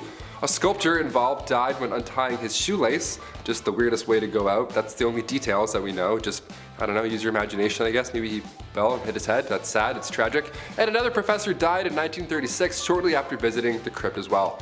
I sure hope this isn't an ancient curse, because these guys were trying to preserve their history and avoid the crypt from flooding. Like, I don't know, we need a Ouija board to clear this whole thing up. We were trying to help you with the sandbags. Number 8, Queen Caroline. In a list of unusual ways that people have died, odds are it's going to get a little gruesome, a little messy. After all, that's why you clicked this video, right? Right? Some ancient queens die natural causes, and then history remembers them for their reign. In this case, history remembers Queen Caroline for the way that she died. It was written in an epigram from the 18th century from a poet named Alexander Pope. He wrote down, "Here lies wrapped up in 40,000 towels, the only proof that Caroline had bowels." It rhymes? Like, come on, man, you didn't have to do this. This is horrible. That's like a prank almost. I can't believe somebody was like, yeah, write that down. That's good, that's good. Did it rhyme? Yeah, she'd like that for sure. R.I.P. Number 7, Anne Boleyn. The second wife of King Henry VIII. Yes, we have a few on this list. She was found guilty of treason, and she had been charged with having sexual relationships with 5 others, including Lord Rochford, aka her brother, George Boleyn. Yeah, the ancient days were a little bit odd. She had also apparently had relations with Sir Henry Norris, the king's close friend. And when I say close friend, I mean he was the groom of the stool, so they were tight. He literally would wipe his So on top of this, Anne was also found guilty of conspiring to kill her husband. Now it's since been proven that these crimes were a bunch of rubbish, basically. Anne wasn't even present when these events went down. She was still recovering from the birth of her daughter, future Elizabeth I, so there's no way in hell she was fooling around with the groom of the stool in October 1533. All 5 guys involved were executed on Tower Hill in May 1536, and then 2 days later, Anne joked about her little neck before being taken out with a sword as well. There wasn't even a coffin for her burial. Somebody had to go and get an old elm chest from the Tower Armory. They used a chest to bury her body near her brother, Lord Rochford. A chest. Horrible. That's so horrible. Number 6. Mary Queen of Scots. If you're a murderino, this one's pretty juicy. Listen up. Back in 1565, Mary was determined to take the throne for herself. When Mary was just 6 days old, her father, King James V, had passed away, so she ascended to the throne. She was about to marry the King of France in 1558, but he passed away, so she returned to Scotland as the country's monarch. Her next plan was to marry her cousin, Lord Darnley, so now if something were to happen to Elizabeth, Mary would be yet again lined up for the throne. That cousin ended up dying in a random explosion, and then years later, in 1568, Queen Elizabeth had welcomed Mary after she fled to England. So Mary was close, but now what? Well, Elizabeth had found out that Mary was involved in English Catholic and Spanish plots to overthrow her, so she was then placed on house arrest. Fair, more than fair, more than fair. Cut to 19 years later, 1586, a letter had emerged revealing that Mary was involved in a plot to have her cousin, Queen Elizabeth I, killed. She was then sentenced to death and her head was taken off for treason. History is dark, my friends. Even if you're family, shit gets crazy. Number 5, Empress Agrippina. Continuing on from 48 AD, the next leading lady in charge of ancient Rome was Julia Agrippina. And right off the bat, she was already spoiled. Yeah, she lived a lavish life. Her husband was the emperor, of course she did. She had a family, but still, that somehow all wasn't enough for Empress Agrippina. And she wanted more. Julia was quite ambitious and she spent most of her early life trying to dethrone her predecessors, of course, as one would. She believed that her and her son had a claim to the Roman throne by birthright, so she lied her way into royalty by tricking her uncle Claudius into changing Roman law just so they could get married. Yeah, love it. Gotta change the rules, I guess. We can do that? Okay. Suddenly though, after they got married and she became empress, suddenly, just out of the blue, oh no, Claudius passed away. Crazy. Most people think Julia had something to do with it. That's likely the case. The Empress and her son Nero went on to rule Rome from 49 to 54 CE. Julia stayed by her son's side for as long as she could so she could, hold on to that little bit of power, but eventually Nero got tired of his mom talking over his shoulders. He's like, you know what? No, you go to your room. How does that sound? Nero then had her forced out of said power, and Julia, as you could imagine, was furious because power was the one thing in the world she desired the most. And so she rallied a group of supporters to try and, overthrow the power, but plans backfired and she was expelled instead. Yeah, I'm watching a lot of Survivor right now. In Survivor, we call that a blind side, Jeff. Here we go. I'm so sorry. I'm sorry, Ptolemy, I had to. Number 4, Diane de Poitiers. Diane de Poitiers was a French noblewoman. She held power and influence as King Henry II's royal mistress and advisor until his death. And at the tender age of 15, Diane was married to Louise de Breze, the much older and grandson to the King of France. They had 2 daughters, Francois and Louise. After his death, she took interest in another very powerful man, her childhood crush, friend, and the new king. Uh-oh. Henry married to Catherine de Medici. Wait, like that, Catherine? Yeah. Oh yeah, talk about a bizarre love triangle of power. After he got clocked in the face and died in a jousting accident like I said before, Diane adopted the habit of wearing black and white for the rest of her life. Queen Catherine de Medici soon assumed control though, restricting her access to the royal chambers from Henry's deathbed and not even allowing her at the royal funeral. I mean, she's a married woman. Wives and their husbands' mistresses. Copying her style, stealing her man and her crown, she was exiled, comfortably. Like early rich retirement. Spoiled. What do you think? Number 3, Princess Margaret. Princess Leia wasn't the only rebel, okay? Princess Margaret, I have to mention, she partied with rock stars during the 60s, okay? I'm not gonna leave her out of this list. The Queen's younger sister was known as the Rebel Princess. She was seen for years and years as this badass, I guess, in the media, whatever. She passed away in 2002, but even to this day, we're trying to piece together her love life. Yeah, Pablo Picasso actually wanted to marry the princess. How fun is that? Also, I didn't realize how recent Pablo Picasso died. That was alarming. That was a wake-up call. Guess my whole life's a lie. Sick. Hit that thumbs up button if you also agree that Pablo's more recent. Insane. Her wedding was the first to be aired on TV, okay? She was a big deal. The first televised royal wedding took place on May 6, 1960. Now, in 1968, word had spread that the princess had an affair with nightclub pianist Robin Douglas Home, who just a year and a half later sadly took his own life. And then come 1973, paparazzi got photos of her with a landscape gardener on her private island. Ooh la la. Ooh, big zoom on that one. One of the more unusual facts surrounding Princess Margaret was that she was cremated. Yeah, she had chosen to break tradition so that her ashes could be shared in the same tomb as her father. Yeah, how dare her decide what she wants to do with her body post-death. Number 2, Cleopatra. Talk about spoiled. Cleopatra Philopator was queen of the Kingdom of Egypt from 51 to 30 BC and its last active ruler. From both Roman and Egyptian blood, Cleopatra accompanied her father, Ptolemy XII, into exile to Rome. But after a revolt in Egypt, his rival daughter Berenice claimed his throne. Ooh, siblings, am I right? What are you looking at? Berenice was killed in 55 BC when Ptolemy, her, and Cleopatra's brother returned to Egypt with a Roman military and took revenge. Yeah, more siblings. When dad died, the reign of Cleopatra and her brother Ptolemy XIII was born, and short-lived, because arch nemesis Julius Caesar and him kinda hated each other. And yet, another war. Cleopatra sided with her brother's foe this time. Yeah, lots of switching sides back and forth, huh? Not a lot of loyalty in these families. I don't know. Eventually she cheated on him with Mark Antony, resulting in yet another war. After Antony was defeated, it led her love to take his own life out of shame and guilt. When Cleopatra found out about this, she poisoned herself, following him into the afterlife. Yeah, that's loyalty. That's true love. The OG Romeo and Juliet. Also, Shakespeare does a wonderful show around the affairs and power of these two. Eternity was in our lips and in our eyes. Antony, Act 1, Scene 1. That's beautiful.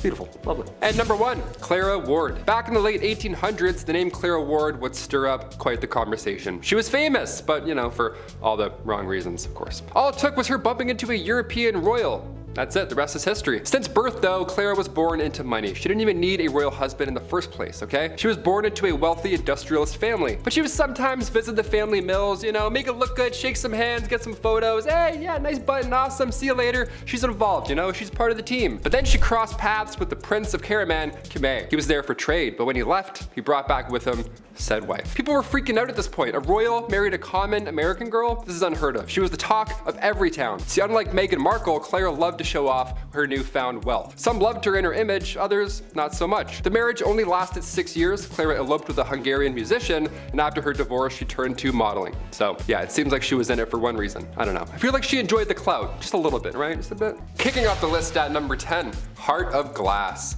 Alexandria of Bavaria, the royal who believed she had swallowed a grand piano made of glass.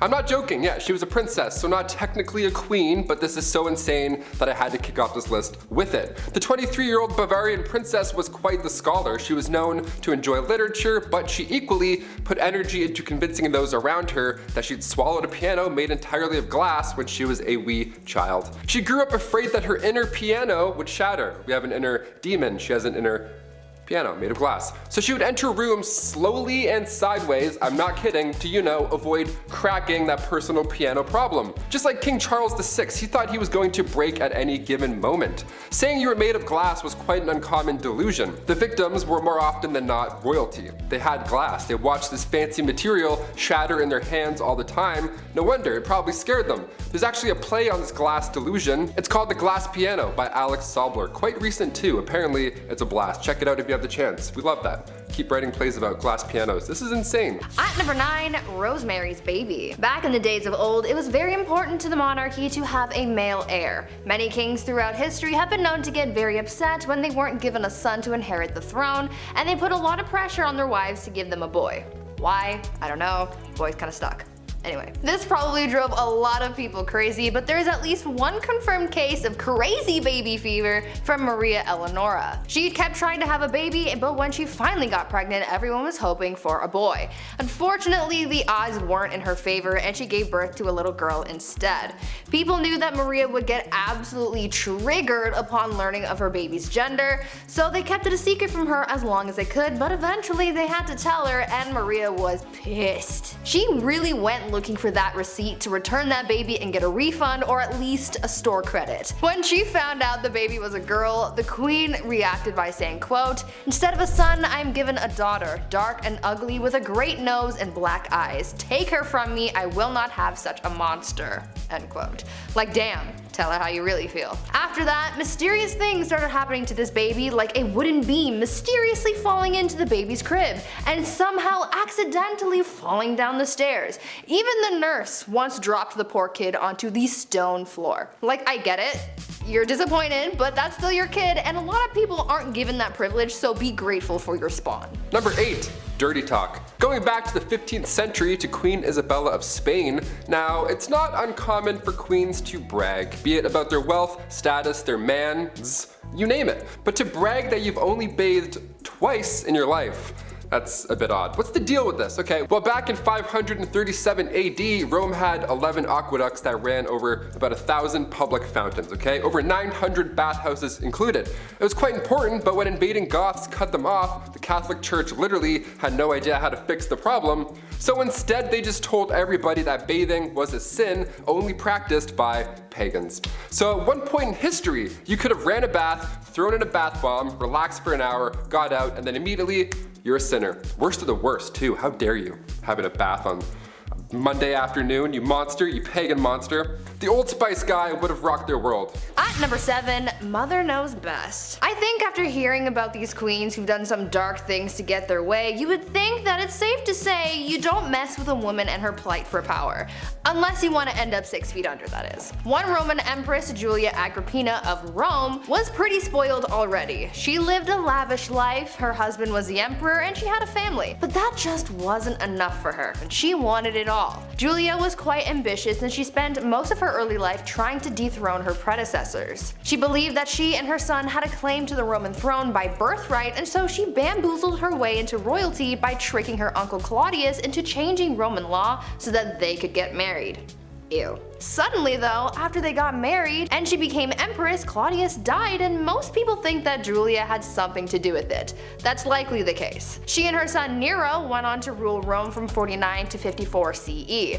Julia stayed by her son's side for as long as she could so that she could hold on to her power, but eventually Nero got tired of his mother manipulating him and he had her forced out of power. Julia, as you could imagine, was furious because power was the one thing in the world that she desired most, and so she rallied a group of supporters to try and overthrow her son, but the plans backfired and she was expelled instead. Talk about ambition getting the best of you. Number 6. We are family. The last queen of Madagascar, Queen Rana Valona, was one of the worst. She was born in 1788 and she ruled over the kingdom for 33 years. She was so cruel and violent that she would often choose violence first in order to preserve independence over the island. She's known as the most ruthless queen in history. After the death of her husband, she just went mad with that new power. In the late 1700s, her king brought peace to the land, but of course there were traditionalists who opposed him. The king's uncle at one point tried to take him out, but a local warned the king. That king repaid the local by adopting his daughter, Rana Valona, to marry his son, Prince Radama. Now, when her prince was alive, they didn't get along at all. And then come 1810, the king passed away, giving Ranilova the promotion of a lifetime. It's also theorized that she poisoned him too, so that's horrible.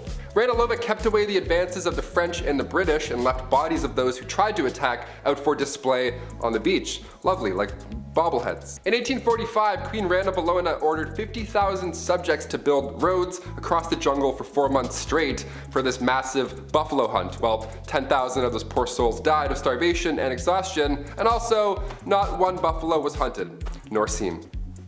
Great plan. Number 5, Empress Irene. Mother dearest. Most people have fond memories of their mothers. Maybe you should call her. I'm just saying, Mother's Day happened, you should call her.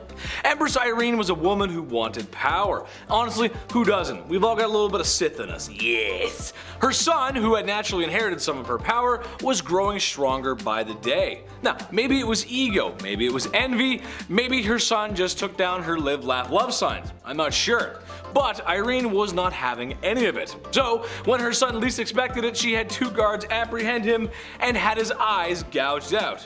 Now, being that this was before 2022, this was a critical medical injury, and after 9 days of grueling pain, and when I'm sure it was a lot of blind confusion, the injury proved to be fatal. So what's the lesson here? Blood is not as thick as water? I don't really know, it's just messed up. Number 4, Queen of Castile. Life can be tough sometimes, especially when we lose the ones we love the most. Everybody deals with things differently. The Queen of Castile is a person who deals with that, well, very differently. People passing on was no rare occurrence back in those days. There's 1,000 reasons on how you could wind up 6 feet under. When the Queen of Castile's husband passed away from the disease of the month, she was devastated. Rightfully so, that's rough. However, that being said, sometimes you gotta take that with a little grace. For days she would not leave her husband's side, even after he was a cold cadaver. Later on, that corpse would travel with her, apparently even stopping a carriage once to get out and kiss his feet. It's Weekend at Bernie's, except a lot sadder and gross. And not a charming 80s movie. Ugh. Number 3, Carlotta of Mexico. This is a new one for me, but an interesting story nonetheless. Basically, France wanted a piece of Mexico, and I mean, come on, who doesn't? It's gorgeous.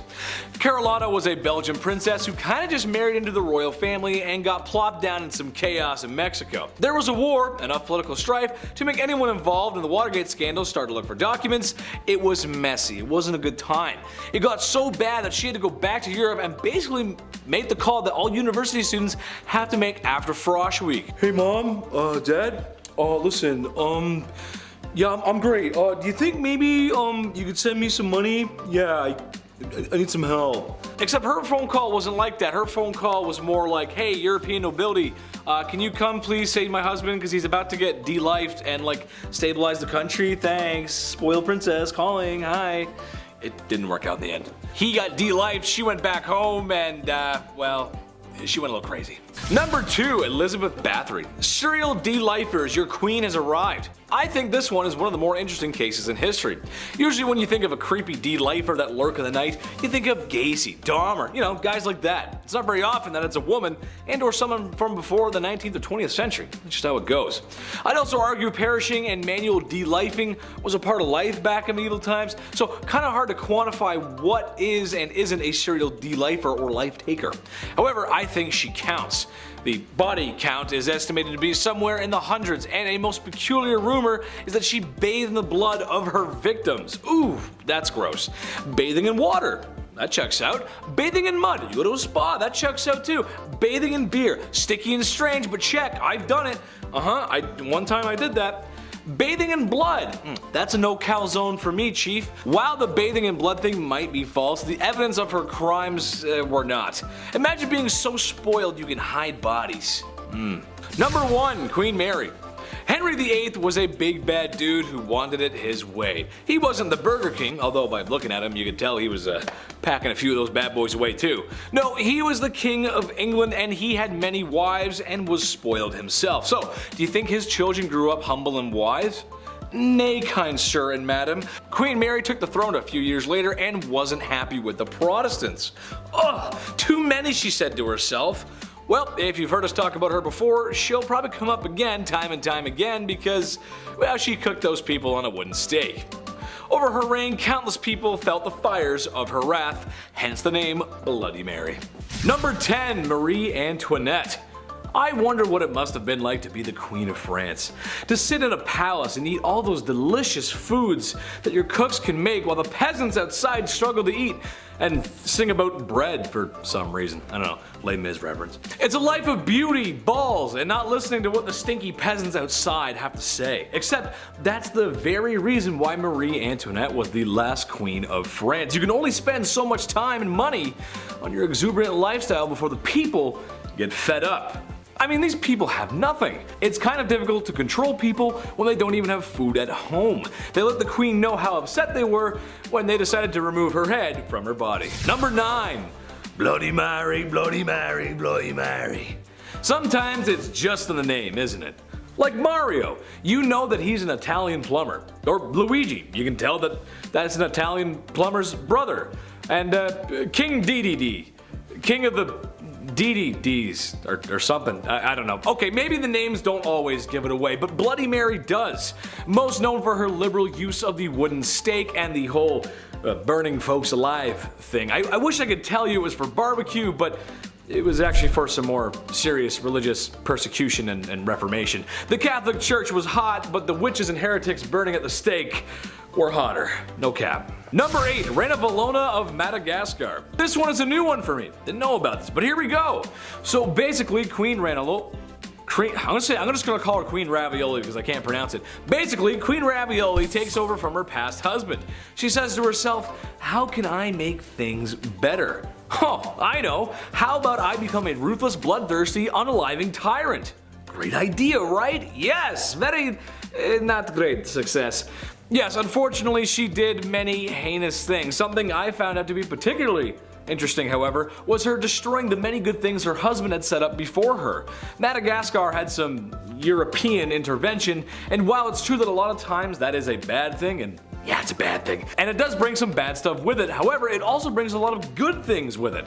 In Madagascar's case, it was markets, modern schools, trade, and diplomacy with Europe, and that's good. Money's good, you like that.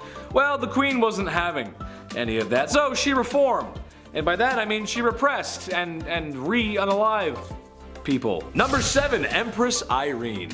Kings, queens, emperors, and empresses. Chances are these folks are related. It's a family thing. And mia familia, you know what I mean? It's how it goes when you're the king, and you need a son to continue the lineage. Even though I would like to argue that if you're gone, you're gone. So who really cares who's taken over? Just my opinion. Speaking of eye gouging, oh wait, I didn't mention that before. I made a segue, but okay, that's alright, bad segue. Well, the topic of discussion here is Empress Irene. Basically, her son was taking too much power for himself. She was losing hers, and yada yada, and his eyes were gouged out from 2 guards ordered by his dear, sweet mother. Can you blame her though? I mean, come on, he was threatening her rule. She worked so hard to get there. The chief was just silent on this one. Chief had no words for that one, guys. No words. Number 6, Fu Hao. Another woman in history married to a man in the stinky patriarchy. Worst! Except Fu Hao didn't want to be wife 57 of 64. She wanted more than that. And to be honest, I think that's fair. You go, girl. Who wants to be wife 57 of 64? Maybe some people in Utah, I don't know. What's maybe slightly more unholy than having that many wives is going on an epic military campaign and raging war in the Shang dynasty. A warrior queen, if you will. We know some of this history based on her tomb, as she was buried with ceremonial weapons, knives, blades, swords, some dogs, some human sacrifices, gold, money, jade, and lots of other valuable goodies. Just makes you want to loot all the stuff in there, doesn't it? I mean, jade's pretty cool. This was a common practice amongst male warriors back then, but you know what? Good for her and all that unaliving. Way to go, sister. I like it. Very nice. Okay. Number 5, diamond scandals. Queen Mary wasn't the only queen with sticky fingers, it seems. The affair of the diamond necklace has sparked many conversations. France's queen from 1774 to 1792 was Marie Antoinette, and if that name sounds familiar to you, it's because she was the last queen before the French Revolution. She was also known for spending a buck on jewelry. She liked the diamonds. Now, this Countess de la Motte was this young lady, a friend of the queen, supposedly, who entered the French court in 1785. Now, she got somebody to disguise herself as the queen, and then she acted like she was in love with this high society member, all to get her hands on this $12 million necklace. Now, she said that she would pay, but never ended up paying a dime, so that's horrible by itself. And the queen supposedly had no idea about any of this or what happened to the necklace. Although this countess pretended to be her friend beforehand. The public went on to hate her for this, not believing in the scandal, of course. One of the most notable lines from Marie Antoinette was when the French spoke out for not being able to afford bread. She apparently said, "Well, let them eat cake," which led into the French Revolution and ultimately her demise. Shine bright like a diamond, I guess. At number 4, test drives. Catherine the Great of Russia was well known for a number of things. She was known for being a good leader, a strong ruler, and surprisingly for her naughty bedroom fun times as well. She was well known for her adventures in baby making, and there was once a rumor that she did the deed with a horse. Obviously that wasn't actually true, however she did do it with a lot of men. The only problem that she really faced when it came to finding a new partner was actually having the time to do so. I mean, it's not like she could swipe through Tinder while sitting on her throne, right? right? What was most important to her was finding a new lover who was skilled in the sack, and she didn't really want to waste time on testing these guys out, so she had someone else do it for her. Catherine had a friend take her potential partner out on a test drive, so to speak, so that she wasn't wasting her time on someone who couldn't meet her standards. Remember, she is a very busy woman. It is said that on a couple of occasions, Catherine's tester friend was caught in bed with Catherine's partner again well after the Empress was with him, and that made things a little complicated, but I imagine that they got past that. Or at least I really hope they did. Number 3. Change religion. Ruling alongside the pharaoh Akhenaton from 1353 to 1336, Queen Nefertiti, aka Lady of Grace, aka the Lost Queen of Egypt, was only 15 years old when she married 16-year-old Akhenaton. Now, alongside her new young husband, she built an entirely new capital city called Amarna and ruled over what's now considered the wealthiest period in ancient Egyptian history. But when it comes to spoiled queens, or rather queens who could do anything they believe with their power, we have to mention the queen that changed Egypt's religion. Both her and her co-ruler were in a cult, the cult of the sun god Aten. In the earliest accounts of the queen, she assisted her husband in a ritual that smited the female enemies of Egypt at the time, and there have been a few blocks that have since been recovered from the Theban tombs of the royal butler that depicts the queen wearing her unique blue crown, part of these sun god rituals. So now cut to the end of the king's ruling, the Aten was now Egypt's main god. Some queens change laws, others change religion. At number 2, fake village. Imagine being so privileged and so disconnected from the world that you pretend to be poor for fun. Well, that's pretty much what Marie Antoinette did. This French queen was known for her lavish and opulent lifestyle, and that's really the only life that she knew.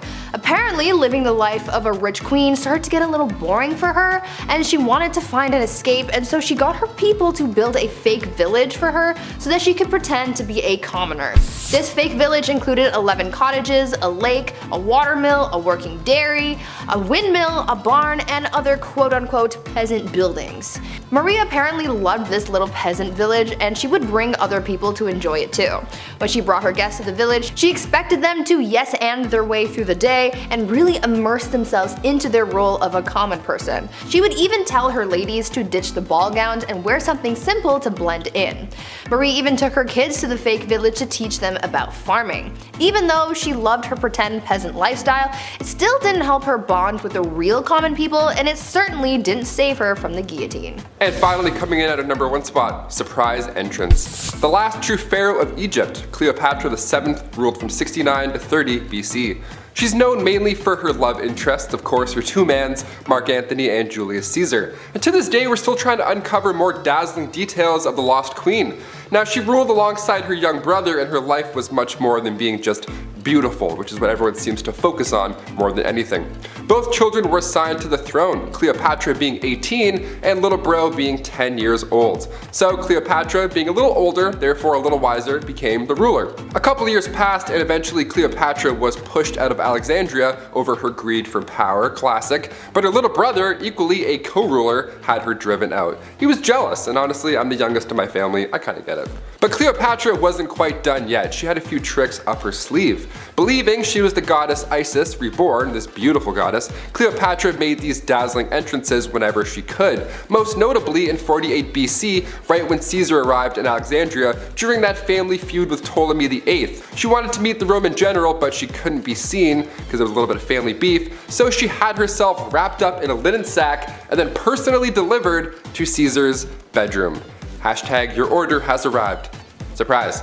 Now she won the heart of Rome's future dictator here, obviously, and eventually she regained Egypt's throne. Her brother wasn't too fond of this alliance, and in the following battle, he drowned in the Nile River, resulting in Cleopatra's return to power. Number 10, Elizabeth I.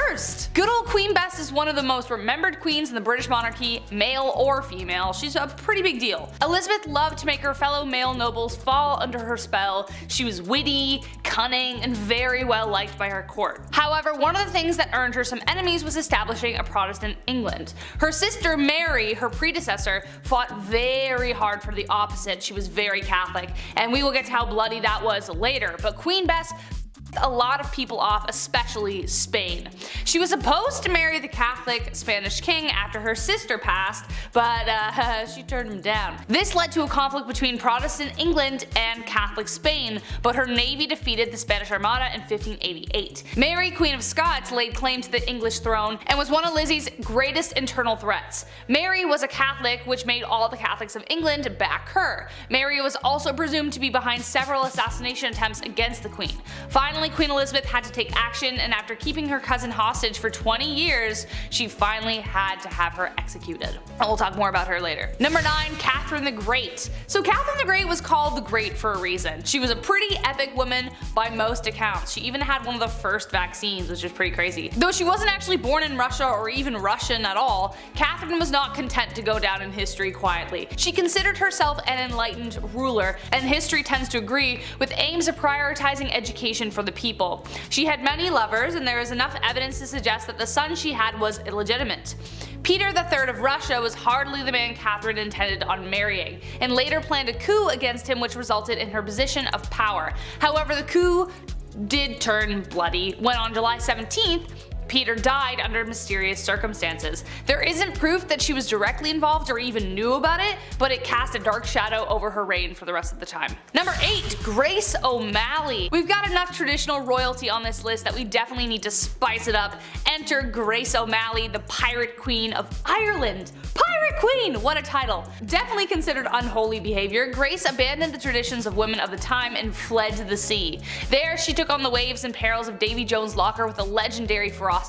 She was born into the clan O'Malley around 1530, around the time of Henry VIII's rule over England and Ireland. Clan O'Malley was a notorious seafaring clan and ruled the southern shore of Clew Bay, Achilleland, and most of the barony of Murrisk for over 300 years. Grace was really well educated and could even converse fully in Latin, Spanish, Scottish, Gaelic, and French. She was not one to be refused, and after spending years fighting the British, she finally met Queen Bess, and not only did she speak Latin to her, but she refused to bow, as she was considered a queen herself by that point. Number 7, Mary, Queen of Scots. I told you I was gonna bring her up. A name you will recognize, as I've already mentioned her before, but in terms of who the villain in that story is, it depends on which side you're telling the story on.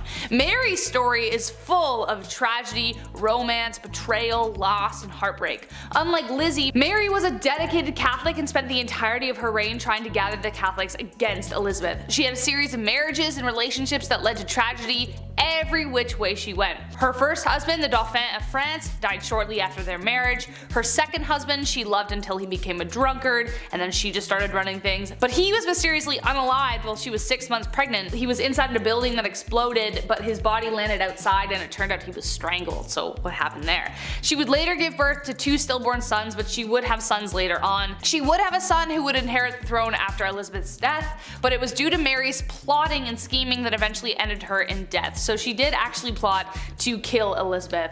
So that's a pretty unholy deed, I would say. Number 6, Princess Olga of Kiev. Okay, wow, this woman. One saint you definitely don't want to mess with. Despite being a saint, Princess Olga of Kiev was actually pretty sinful. She was one of the most vicious and vengeful rulers in the history of Kievan Rus, which would later become Russia, Ukraine, and Belarus. Olga took center stage after her husband died and made sure she would never be forgotten. Her husband died in a very gruesome way by the enemies that we're going to talk about in a second. When the people who viciously unalived her husband tried to persuade her to marry their leader, they sent 20 men.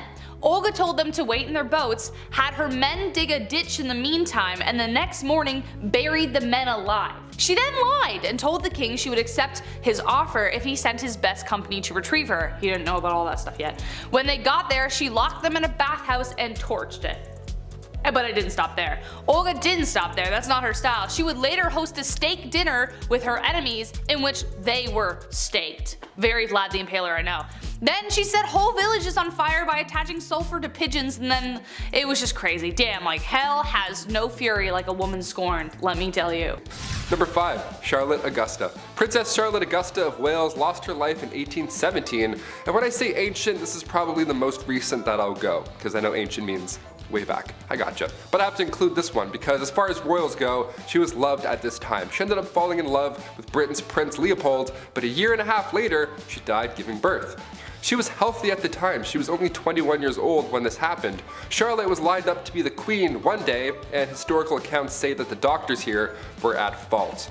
Charlotte's tragic passing had vendors running out of black fabric. That's how rocked the public was right after this. Just massive displays of grief. What do you guys think? Comment down below. Was this a doctor conspiracy or just classic medieval times? It's the olden days. We can't really do as much. Let us know. Number 4, Catherine Howard. Queen of England from 1540 to 1541. Such a short amount of time, but why? Being the 5th wife of King Henry VIII, cousin to Anne Boleyn, referred to by King Henry as his rose without a thorn, he just gave her all the gifts and she was just 19 years old. Sounds great so far, but you know, because of his list, things won't end up well. Their marriage didn't even last a year until rumors, not letters or eyewitnesses, rumors started spreading about infidelity. There was a small amount of evidence that suggested that she had been romantically involved with somebody beforehand, so a jealous mad king got jealous and mad again. Shocker. You had me at 5th wife, I don't know. She was executed for adultery and treason at the Tower Green on February 13th, 1542. Number 3, Catherine Parr. When Catherine Parr got a position in Princess Mary's house in 1542, she met King Henry VIII. She was smart, she was 30 years old, so it was a step in the right direction age-wise when it comes to these queens and King Henry. Not that there's anything wrong with marrying somebody younger, that's not what I'm saying, but it's just, well, look at this list. All of these people died, spoiler alert, so the older the better at least. I don't know. She was seen as somebody who could nurse the king in his dying age, so the public liked her. She was the first English queen also to write and publish her own books. Now, come 1543, Catherine gave up her man, Thomas Seymour, to marry the king.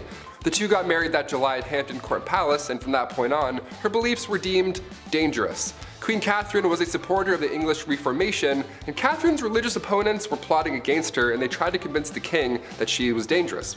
Her arrest was even planned, everything was kind of going in a bad direction, and then Catherine went to King Henry right away and then asked for forgiveness herself. You know, for pushing her views too far many times before, and he forgave her. Meanwhile, others are losing heads for having relationships. Okay? Her and Henry were married for 5 years, and then after his death, she married Thomas Seymour just a few months later.